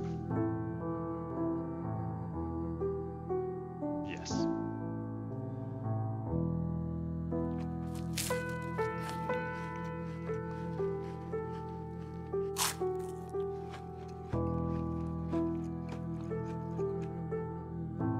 We don't want to waste too much time, so we do menial tasks around the house. We disassemble a few electronics.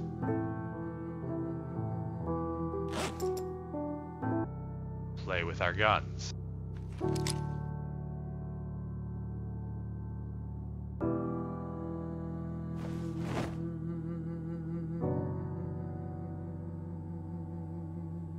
And remember all the recipes we already know.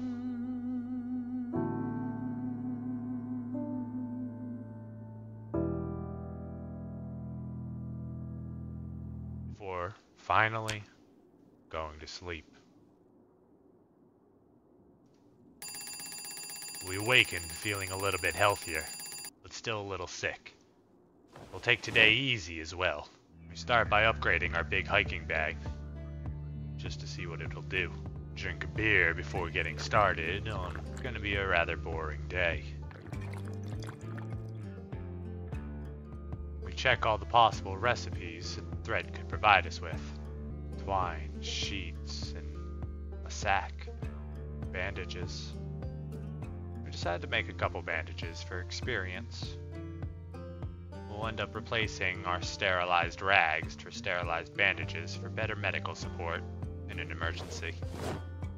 We'll make an extra sack in case we decide to try and get the dirt that we desire from down on the ground.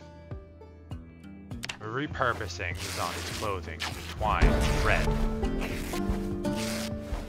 as well as experience in tailoring, which we're now level 1 in. Ultimately, We reached electronics level 1 and tailoring level 1. We build a suppressor for our gun out of duct tape in an old empty bottle.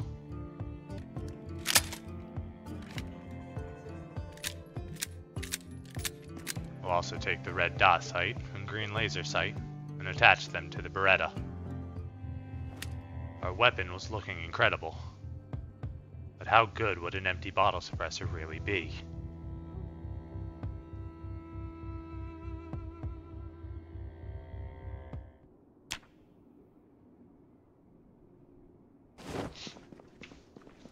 I'm seriously tired already? Really? I have plans for today, I can't be tired. Follow these down.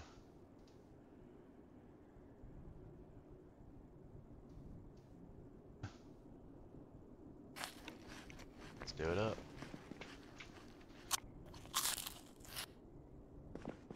There we go.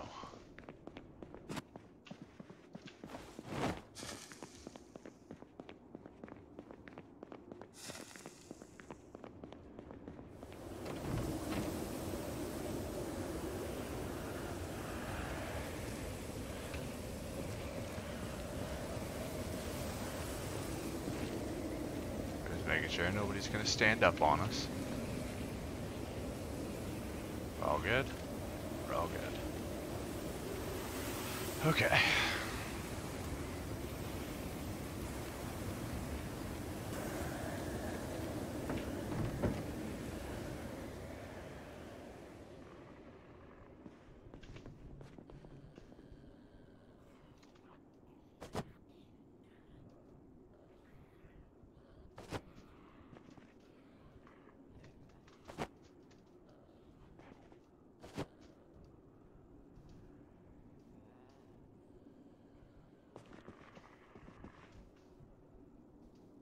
We have so many boxes of 38 special now.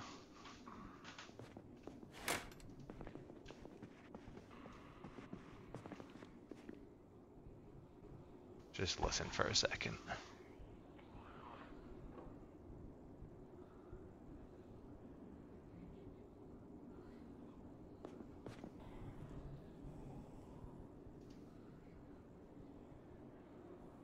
I can't even put it there. If I remember correctly, disassembling doesn't make noise. Alright, I've got a few options of what I can do. Ultimately, I think that's going to involve this stuff over here.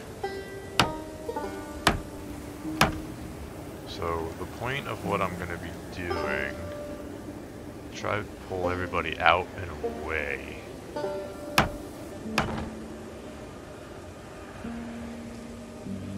Do I not have enough planks? I have plenty of nails. How am I full? With all the junk I picked up, all the boxes of ammo, holy crap. So I'm just gonna drop all that. There's extra junk on me I don't need right now.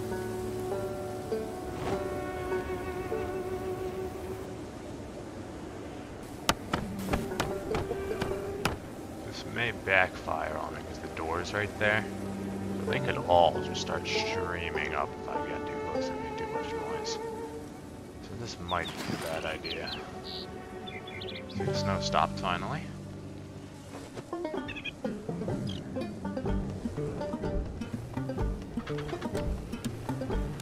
What is it? 107.4? 104.7?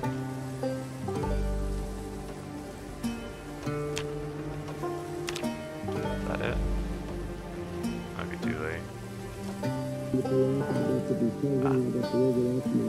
Okay, I found it.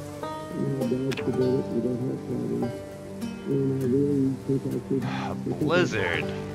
4 days. Wait, does that mean tomorrow? Or is that like an actual 4 days? I'm not sure. Seems to be working pretty good. See what the range is on this thing.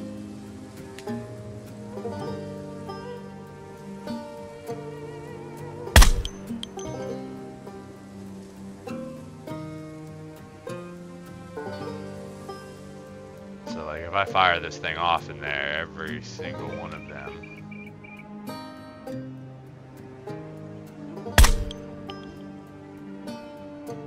Yeah. Muzzle broke. I got 3 shots with it, and it didn't silence my gun. Okay. Well, what we're gonna do is instead use it as a goddamn noisemaker.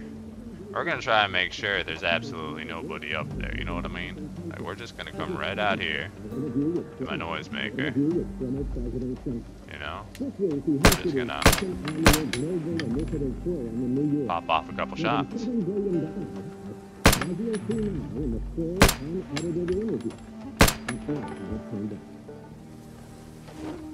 Man, it's already 5:40. I don't want to do this in the dark, so we'll just drop these, I guess.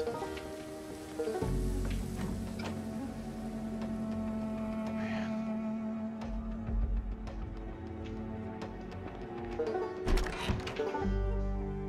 Flash.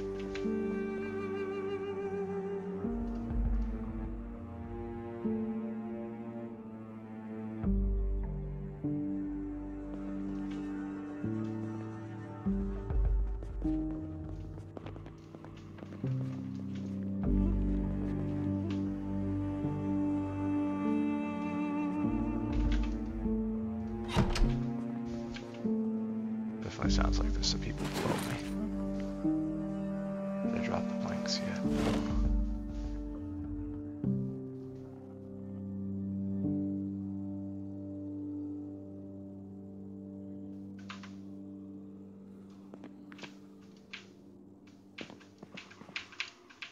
I don't like that I can't get up this really quickly. Takes a lot of attempts. Tons of ammo. It's beautiful, really. Should grab some water real quick. If we have any up here.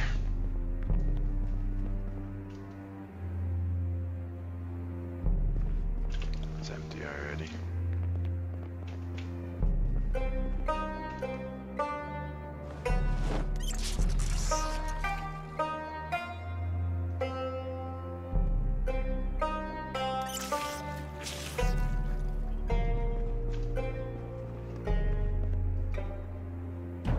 Is that gonna be in the way?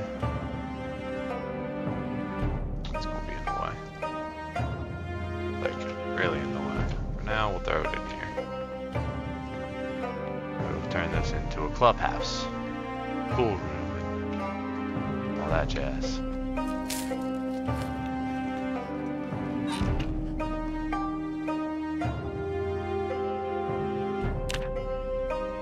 Seriously, I can't see.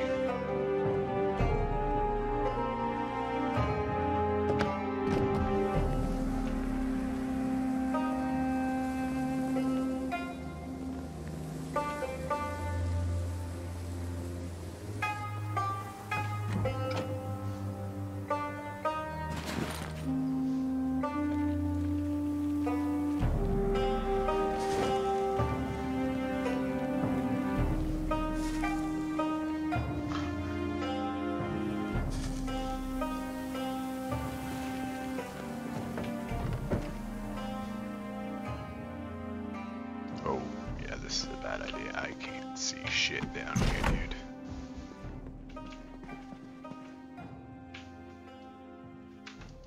Nope, nope, nope. I heard that one. Oh, God. No. No, I'm gonna end up climbing out. Climb the sheep rope. Let's get out of here. I can't even see the window. Nope, not happening. I didn't even check the zombies this time around either. Should do that.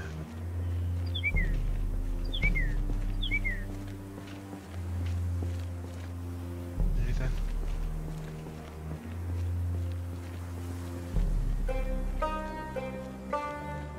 Oh, I can see.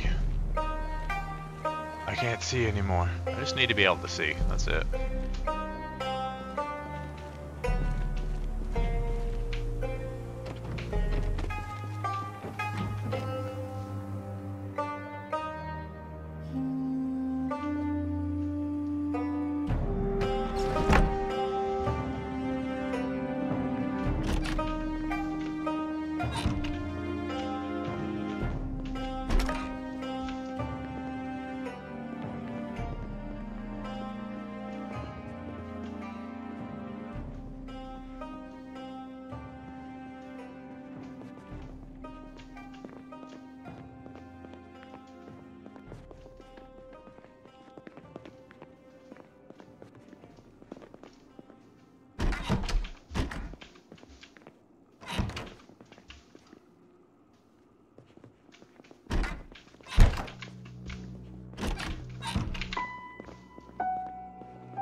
No, it doesn't.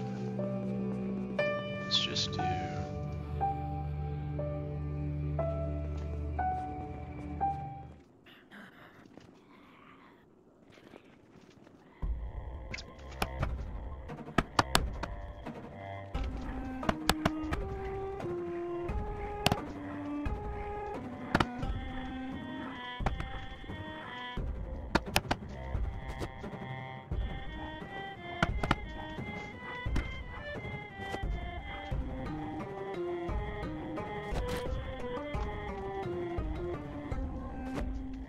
If we had a sledgehammer, we'd consider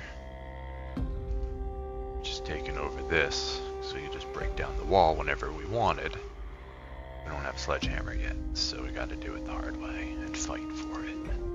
Right, got it.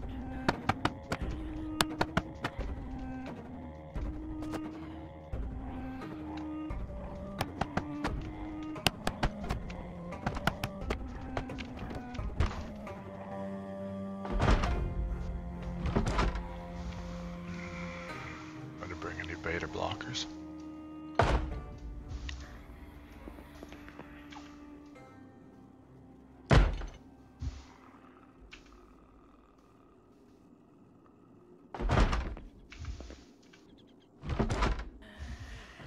Think he breaks the door or he forgets before he gets in?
Okay, what do we got? 2?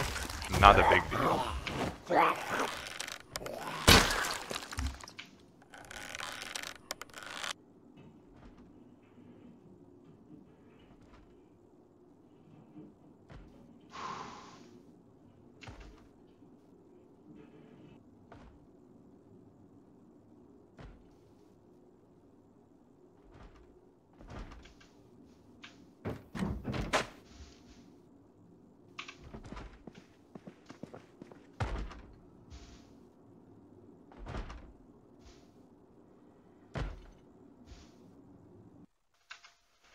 Do we risk it? It's right there.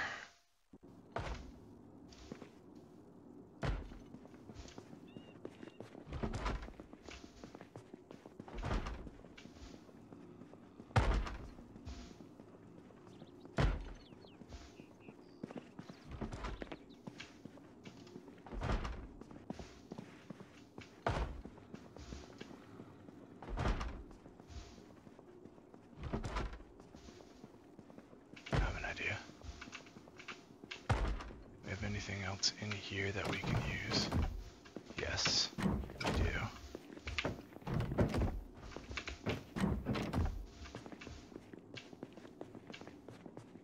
Perfect.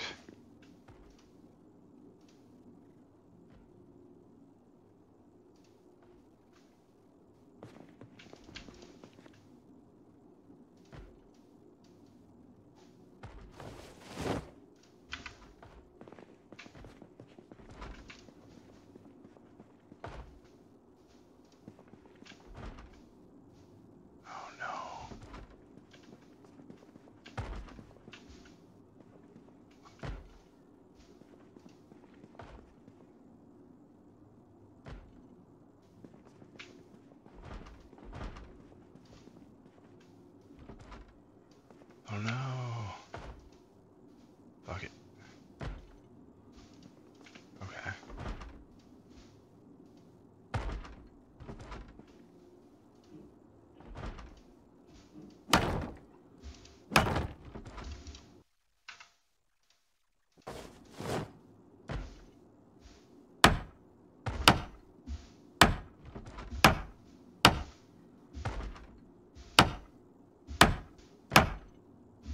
As long as nobody comes from behind us right now, we're okay.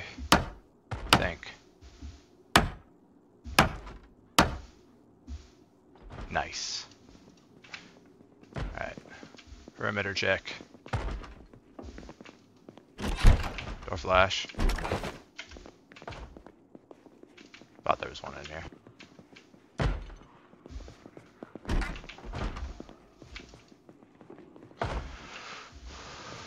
Some extra beer, some extra cigarettes. I like that.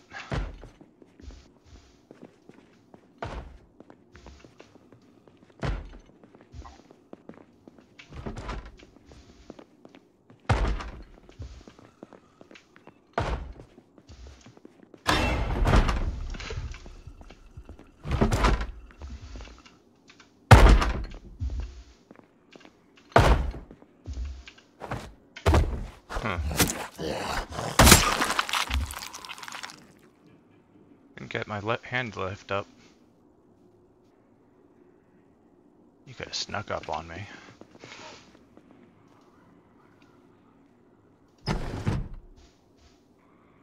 Crowbar. You guys go, have some food. Success. We've taken over the tool shop upper floor. Now, things are gonna get a little more tricky. Hello. We return to our hero, atop his castle roof. Today, we bring a piece of the old world back to life, running water. In order to make progress, sacrifices must be made. So we'll dump out this entire barrel of water for the sake of progress. We clearly couldn't use like a T-connection or an elbow. No, we must move the barrel directly above the place where water will flow to, because water only flows down. We thankfully found a pipe wrench early on, so we can run plumbing from our water collector on the roof down to our kitchen sink. This process will purify the tainted water and make it fit for consumption. No need to make a fire for boiling.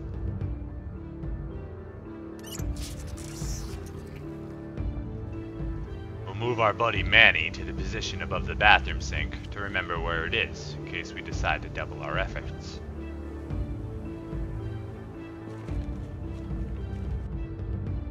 In celebration of water and our recent conquests, we'll bake a delicious delicacy. Pie. A sweet pineapple pie, to be precise. We'll slice it with our favorite machete, as to indulge in it throughout the entire day. We'll waste little more time. We captured these apartments for one reason only, to gain easy access to the valuable tool shop below. We'll break a hole open in the floor and drop down an escape rope in preparation for our next operation. The main item we desired was a sledgehammer. We also needed a shovel if we were ever going to gather the earth for our sky farm.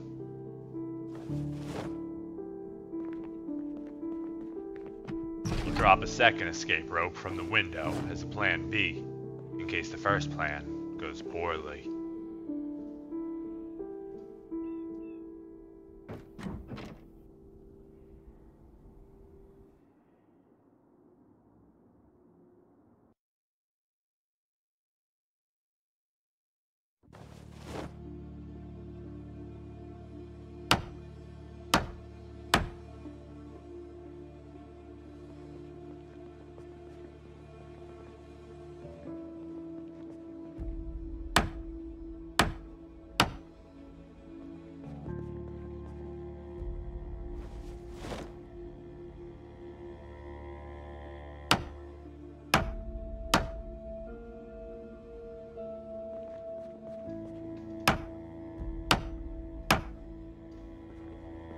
We were successfully able to barricade the doorways with the containers that lay around the back room.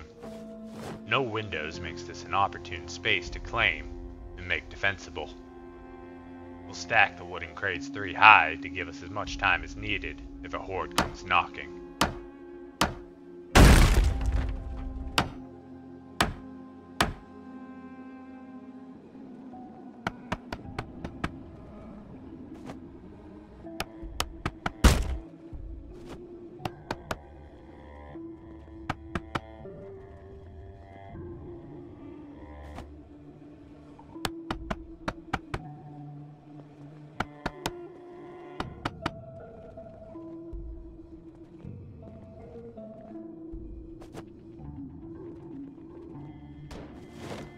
Clear out everything from the room, moving it all upstairs.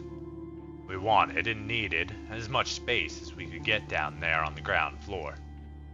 We'll carry planks back down with us, so we'll be ready to build out our kill zone.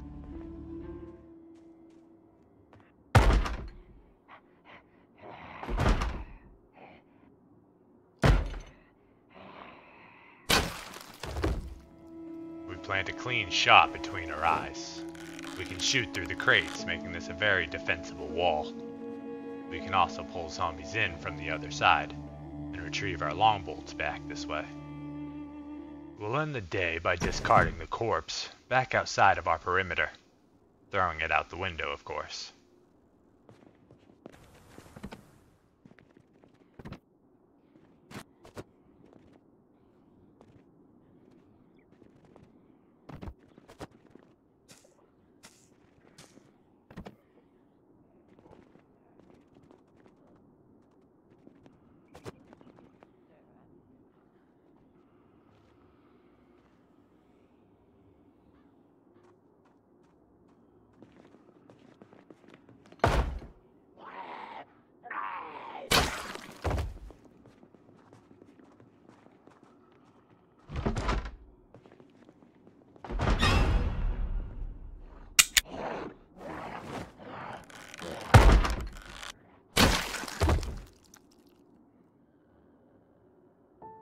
It was the eve of eves in this new world. We moved with the utmost caution. We wanted to still be alive when the first year of this zombie land turned over.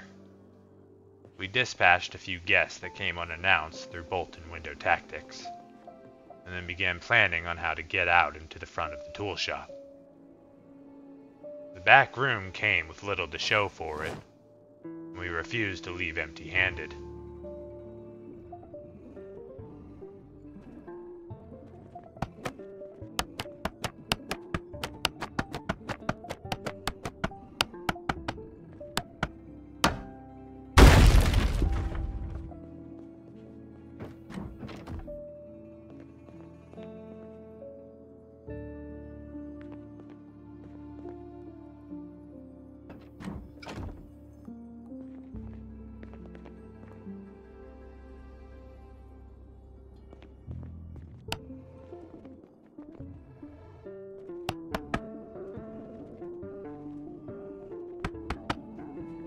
Did I mention how easily we were distracted? In the middle of setting up our defenses, we decided to check if we can get dirt from here. We can.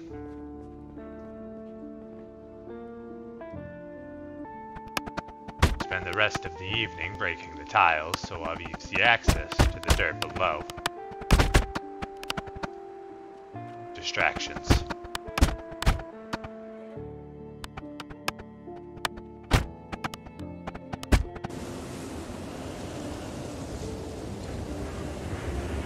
When we return the next day, we do so under the cover of ice and snow. The ferocious howl of the wind from the New Year's blizzard ripped out across the morning landscape. We'll take advantage of the storm, hoping it'll help hide our presence from the dead.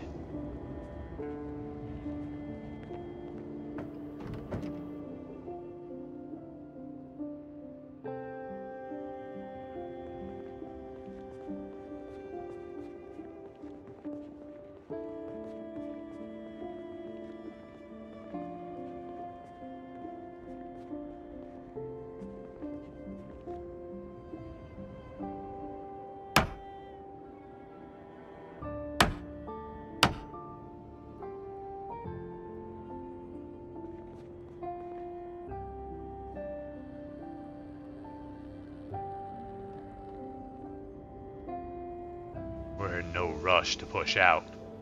We take it slow, inch by inch, to make this zone a little more defensible.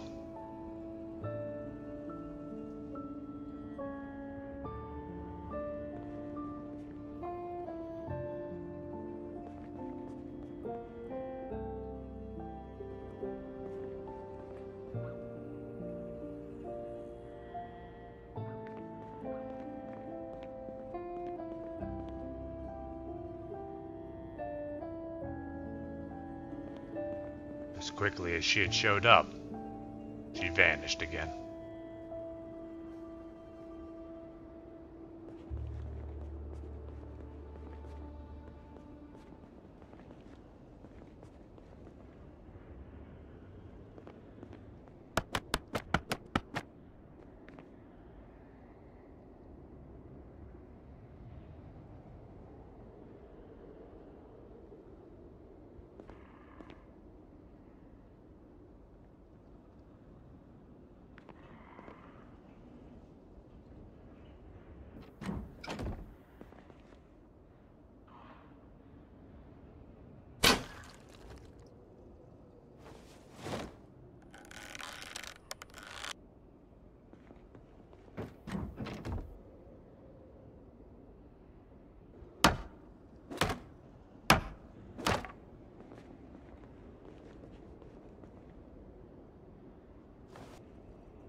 Absolute victory.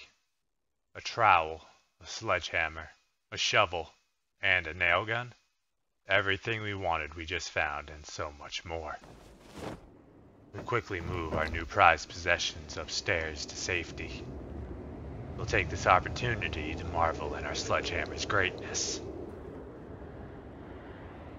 Before heading back downstairs to fill our sacks with glorious nutrient-rich soil for our eventual sustainable sky farm.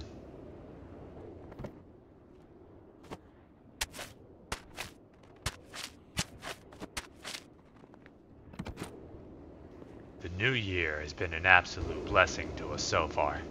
Checking off every objective we set out to achieve, we can finally build our outpost near the police station and begin working towards getting even closer to the evacuation zone. Hello. Join us on our way to make modifications to the castle. With sledgehammer powers unlocked, we could now shape the world as we pleased. No structure or obstacle could stand in our way. The weight of our travel burdens lightened with every swing. We destroyed the walls for our convenience, if nothing else.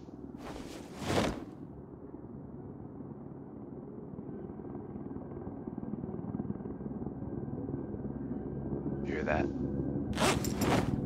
In celebration of a new year and our monumental achievements, the overlords that control the higher skyways sang out a song so beautiful. The echoing melody danced soundly through the halls of our domain. We like to think that they were singing about something so beautiful it can't be expressed in words. It makes your heart ache because of it. We tell you those notes soared higher and farther than anybody in a gray place dares to dream. It was like some beautiful bird flapped into our drab little cage and made these walls dissolve away. And for the briefest of moments, made every survivor in Louisville feel free.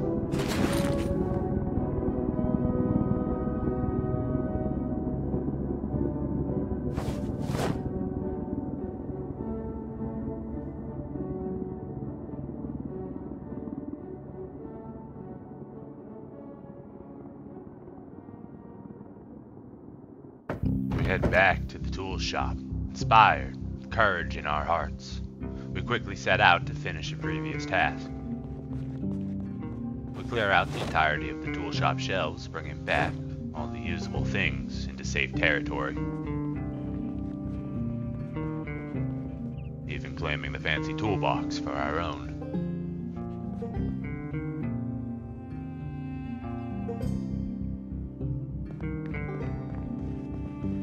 Stockpile our supplies. After our last raid, we were sitting on over 700 nails. Surely enough to make significant progress in our Skyway Highway and build out any defenses that would need building.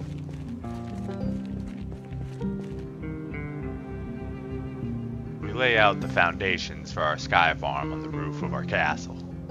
2x2 patches of dirt, 2 spots in between each patch. We'll talk about it more when we can actually see it. We set a path towards the new outpost we'll be creating next to the police station. A gunshot triggers the migration of the lingering horde, sending them on a journey to an unknown destination. Our own journey takes about 2 hours one way, so we stop to enjoy the natural entertainment when we can. There is something special about watching the shambling dead stumble across sheets of endless snow.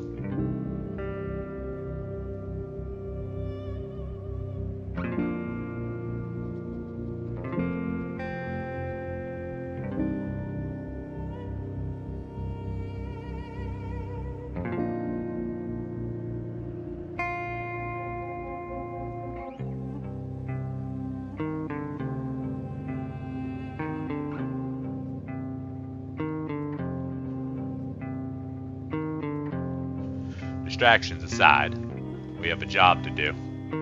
It's a long way back and forth, and we need to do it many times over. We'll be bringing over building supplies to reinforce this area. We'll make it suitable for living and staging operations from. That means safe walls and a roof, possible storage too.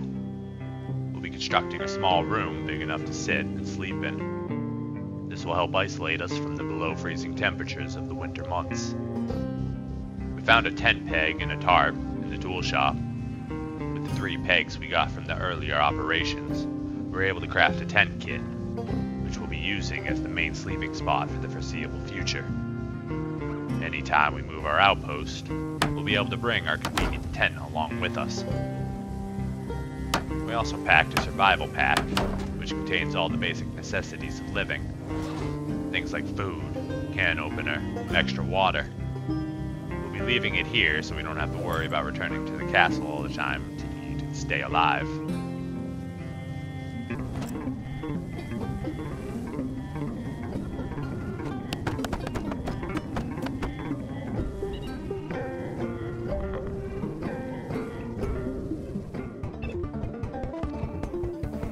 Typically get through 2 trips back and forth in a single day.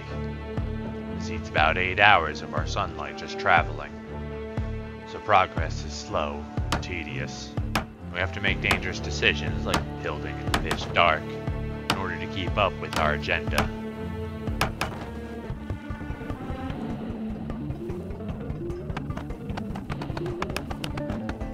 Tonight, we sleep here in our completed outpost outside the police station. Right now it's about 18 degrees, but inside our complex it's about 35 Fahrenheit. Much more tolerable. In the morning, we wage war against stairs. We'll build a rope ladder first and then take out all of our aggression on the wooden catastrophes waiting to happen. Clearly makes a lot more noise than regular building. We'll have to be careful about doing this in unprotected places. We branch across to the police station until the shadow of the bridge lands atop the police station's roof.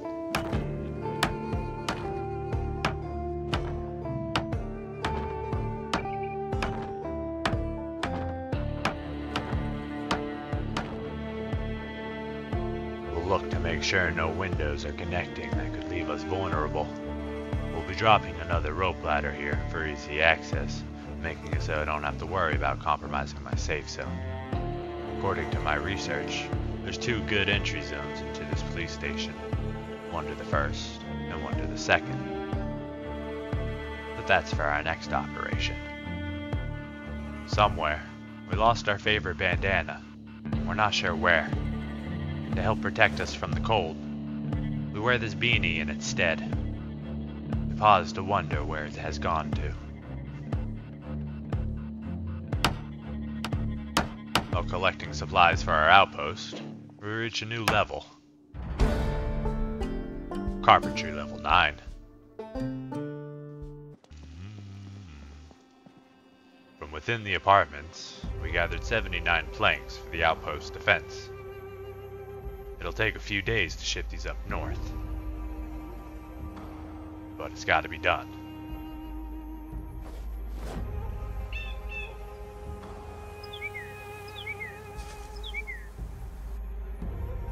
The empty days of hauling passed by uneventful. So we thought we would get creative, make our life out here a little bit easier. We thought running water at the castle was easy. Why not do it in the outpost too? We could steal a bathroom sink from the castle, and then lug it all the way out to the outpost, no problem. We'll build a lifted patio to seat the water collector barrels on for convenience. Then we can build a bar underneath to install the sinks in.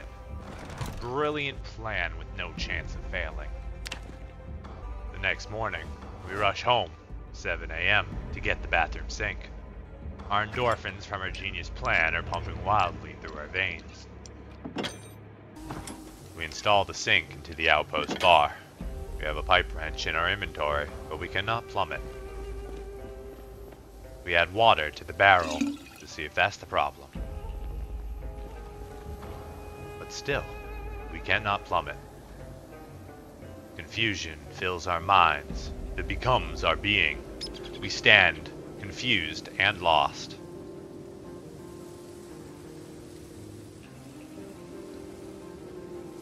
go home and get 2 more types of counters, one from the kitchen and one from the bathroom, to see if that's the problem.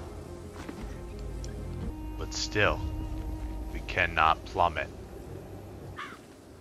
Ultimately, we end the day frustrated and confused. What was supposed to be a brilliant plan turned out to be nonsensical noise. The moral guiding of our senses were shattered. We'd have to settle on tainted sky water and stomach aches. For now. We head home, not wanting to see another minute of the outpost, and let darkness fill our minds and erase our woes.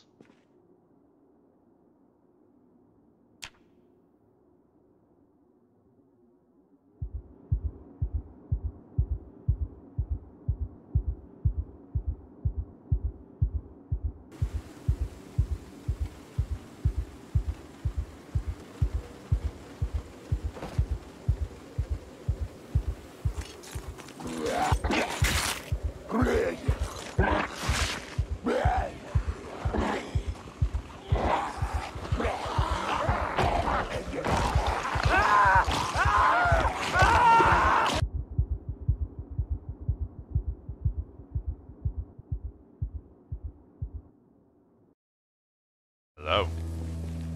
It's the 69th day of thriving in the Skyways. We get an early start on what will be a rather busy day.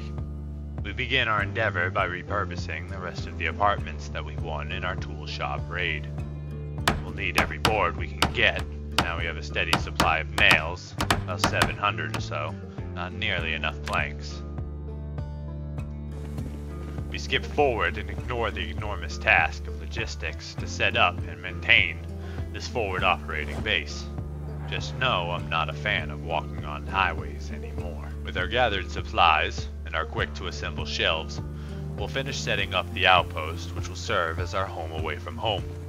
The metal shelves provide a convenient storage unit that can be moved just like our tent, should we need to move our outpost further or to a new location in the future.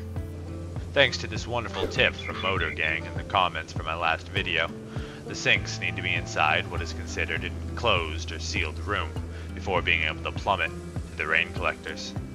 Is that all? We can do that. We quickly get to work setting out the extension to our outpost, solidifying our place in a civilized world. We will always have running water wherever we decide to set our roots down from now on.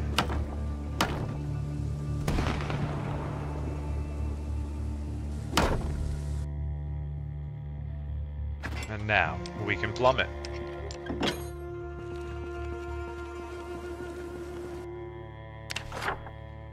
Pull out our annotated map and get to work updating our progress. The new outpost, as well as the bridge to the police station, will also take a bit of our valuable time to clean up the map and increase its overall legibility.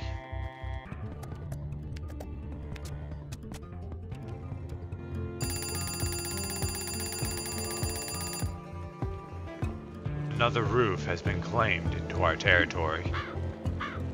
We'll quickly set out to moving all of the wood we need down onto this possible battleground of the future. We'll decide to build a few extension platforms to lay radios on. This noise distraction tactic has worked twice so far. Why not push our luck and try for a third time?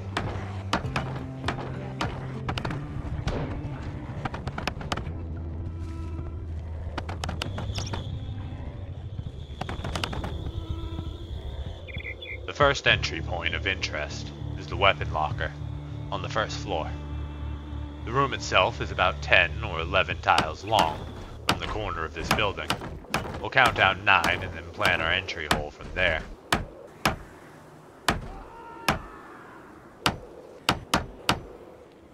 The sounds coming out of the darkness don't give me much hope this room is safe. We'll pull out our ranged weapon just to confirm our fears. There are dead inside.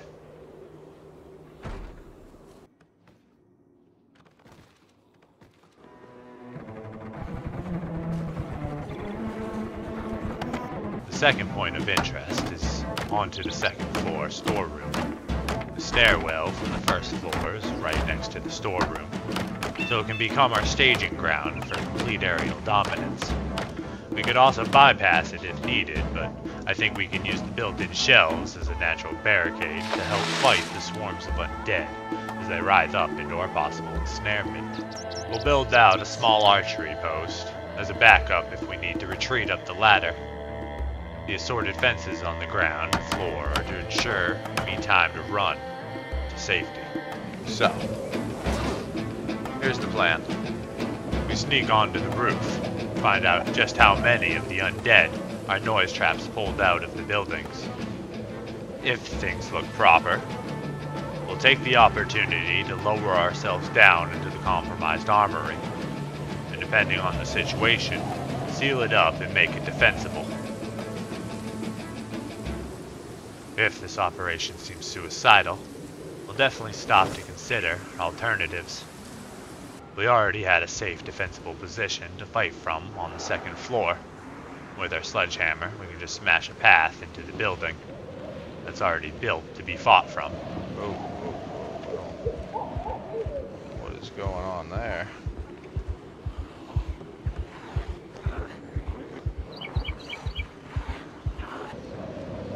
Oh my god.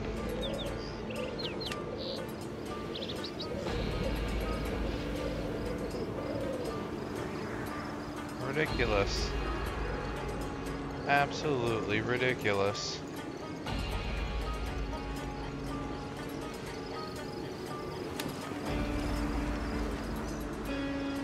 Can't even see the entire pile because of views. Huh. Some shot practice, I guess.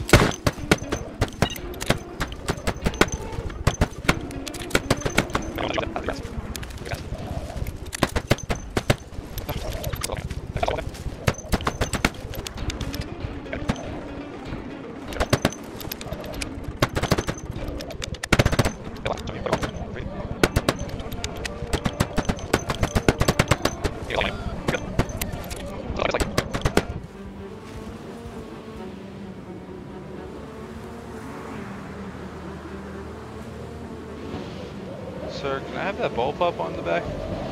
Great. I spy with my little eye a college student with a satchel. Screwdriver in her back. So there's a few options I can think of off the top of my head. Plan 1. We take one of these bad boys, chuck it into the crowd, and pray I don't light the entire city on fire. Plan B, 2, it's not really a plan B, so plan 2, which doesn't seem feasible because they've already ripped down sheet rope that I placed here. Plan 3, break down the wall that we've set up defenses for, and we kill them as they come rushing out over the top. If I funnel them up, I get their loot that way. If I burn them, I kill a lot without any hassle, without the possibility of burning down the town. And all of the loot with it. I don't know.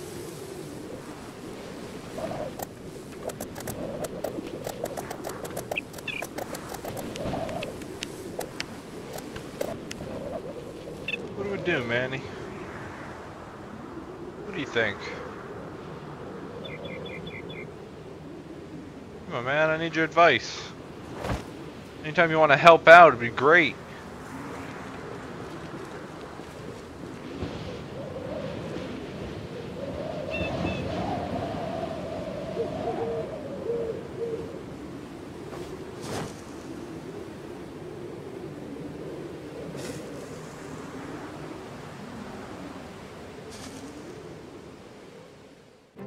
Hello.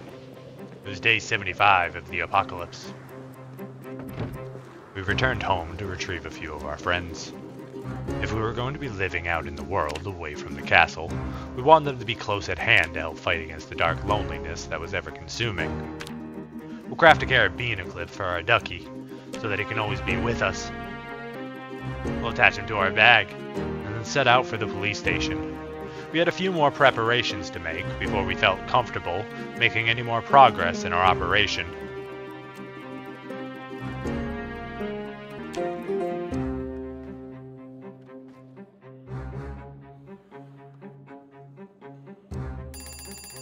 were awakened by a familiar annoyance. To get started bright and early, we'll fill our trusty water bottle and enjoy a quick can of breakfast, and before moving out for the day. Our plan moving forward is to build out the floors around our defenses, so that we can destroy them and isolate the area for combat. If things did go south, we didn't want to lose all of this territory back to the dead.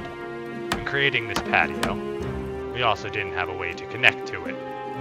So we'll need to build a new bridge across to the third floor roof, and then drop escape ropes down from the fences for quicker access.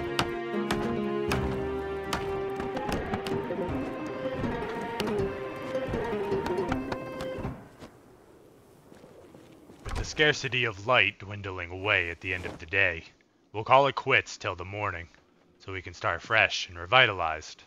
We store away our sledgehammer in our backpacks so we don't forget it, and then lay ourselves to sleep for the night.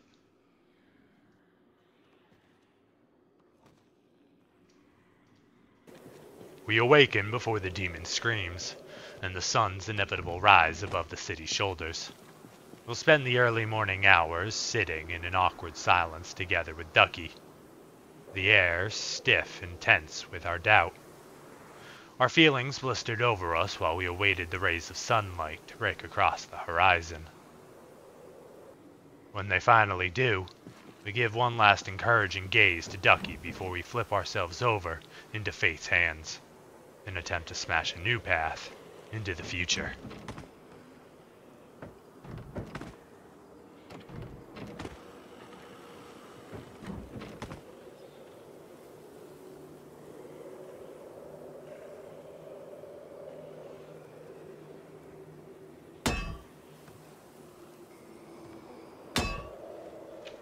Whoa, whoa, whoa!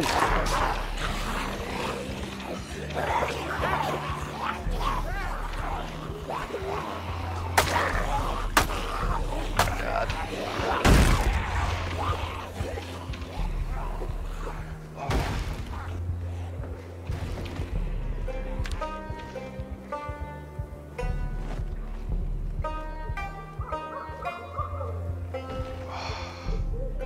Incredible.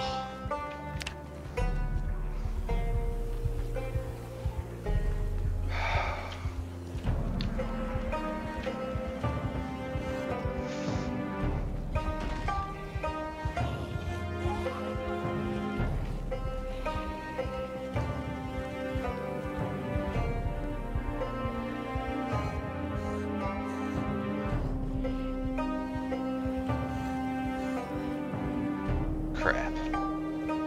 Things didn't go as planned at all. The dead were crammed in that room like sardines, and when the wall was removed, they poured out like a geyser into my defenses. The injury sustained instantly weakening us, making it much too difficult to fight with a melee weapon. Things definitely took a turn for the worst way too fast. I feel like I'm missing something here. Where's my Ruger? It's in my hand. Nice.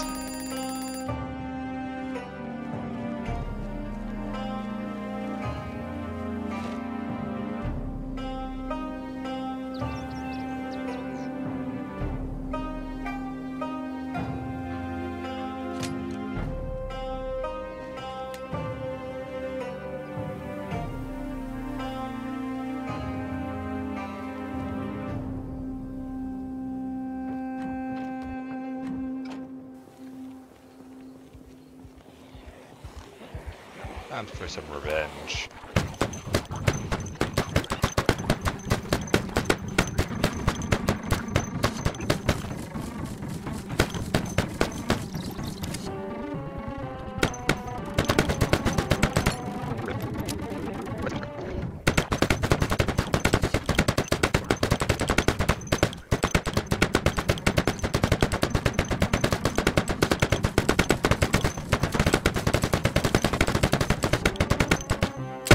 Personal shooting range. We take pause after noon for a smoke and lunch, and we return. It's like we didn't even start.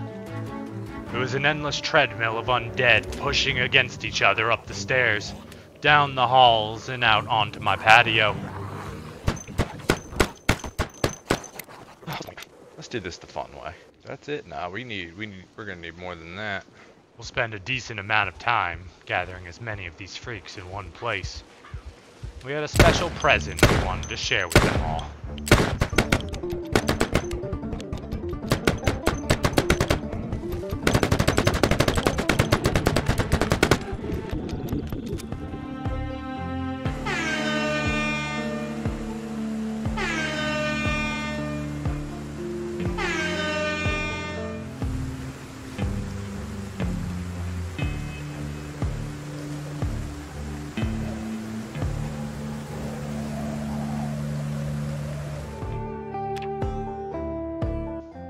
It had been a few days since we sustained our injury.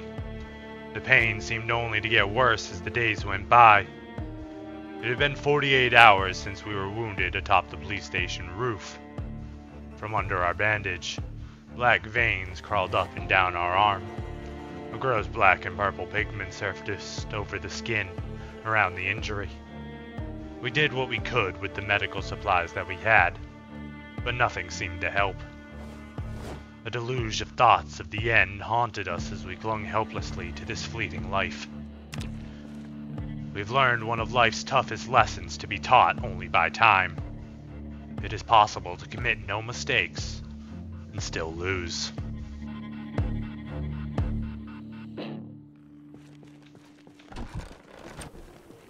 Our last snowstorm.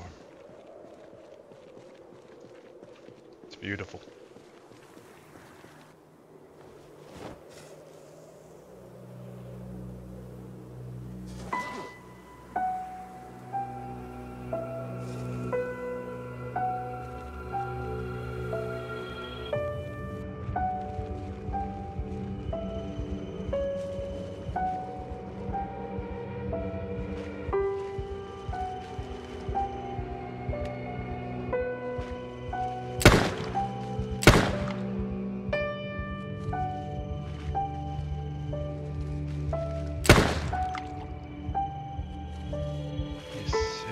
Gather around.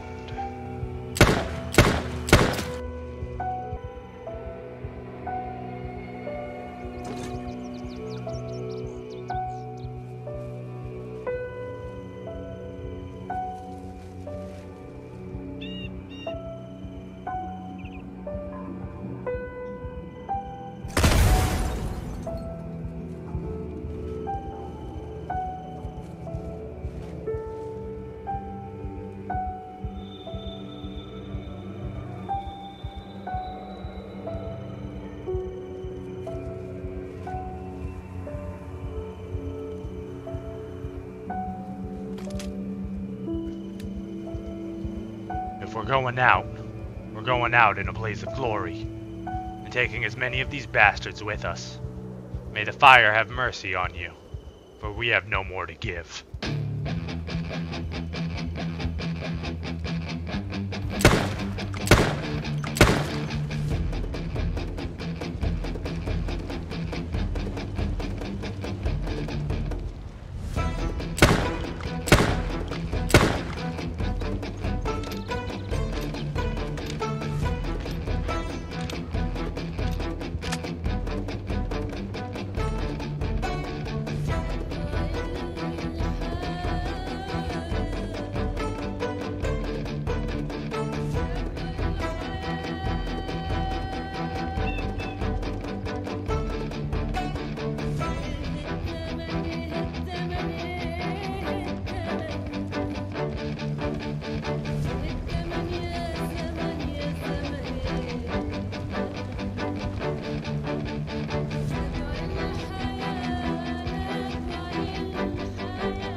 Whoa, whoa, whoa.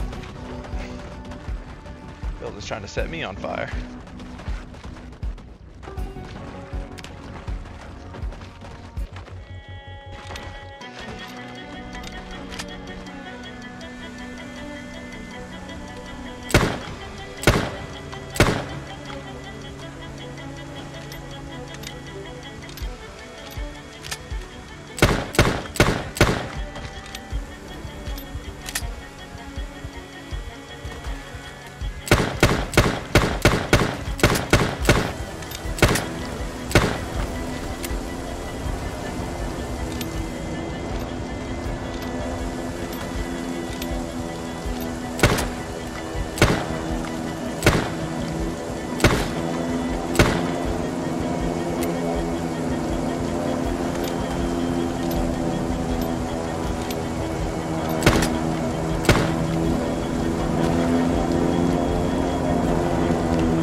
If you enjoyed the content and want to see more, make sure to hit the subscribe button. A like, favorite, or share is also greatly appreciated.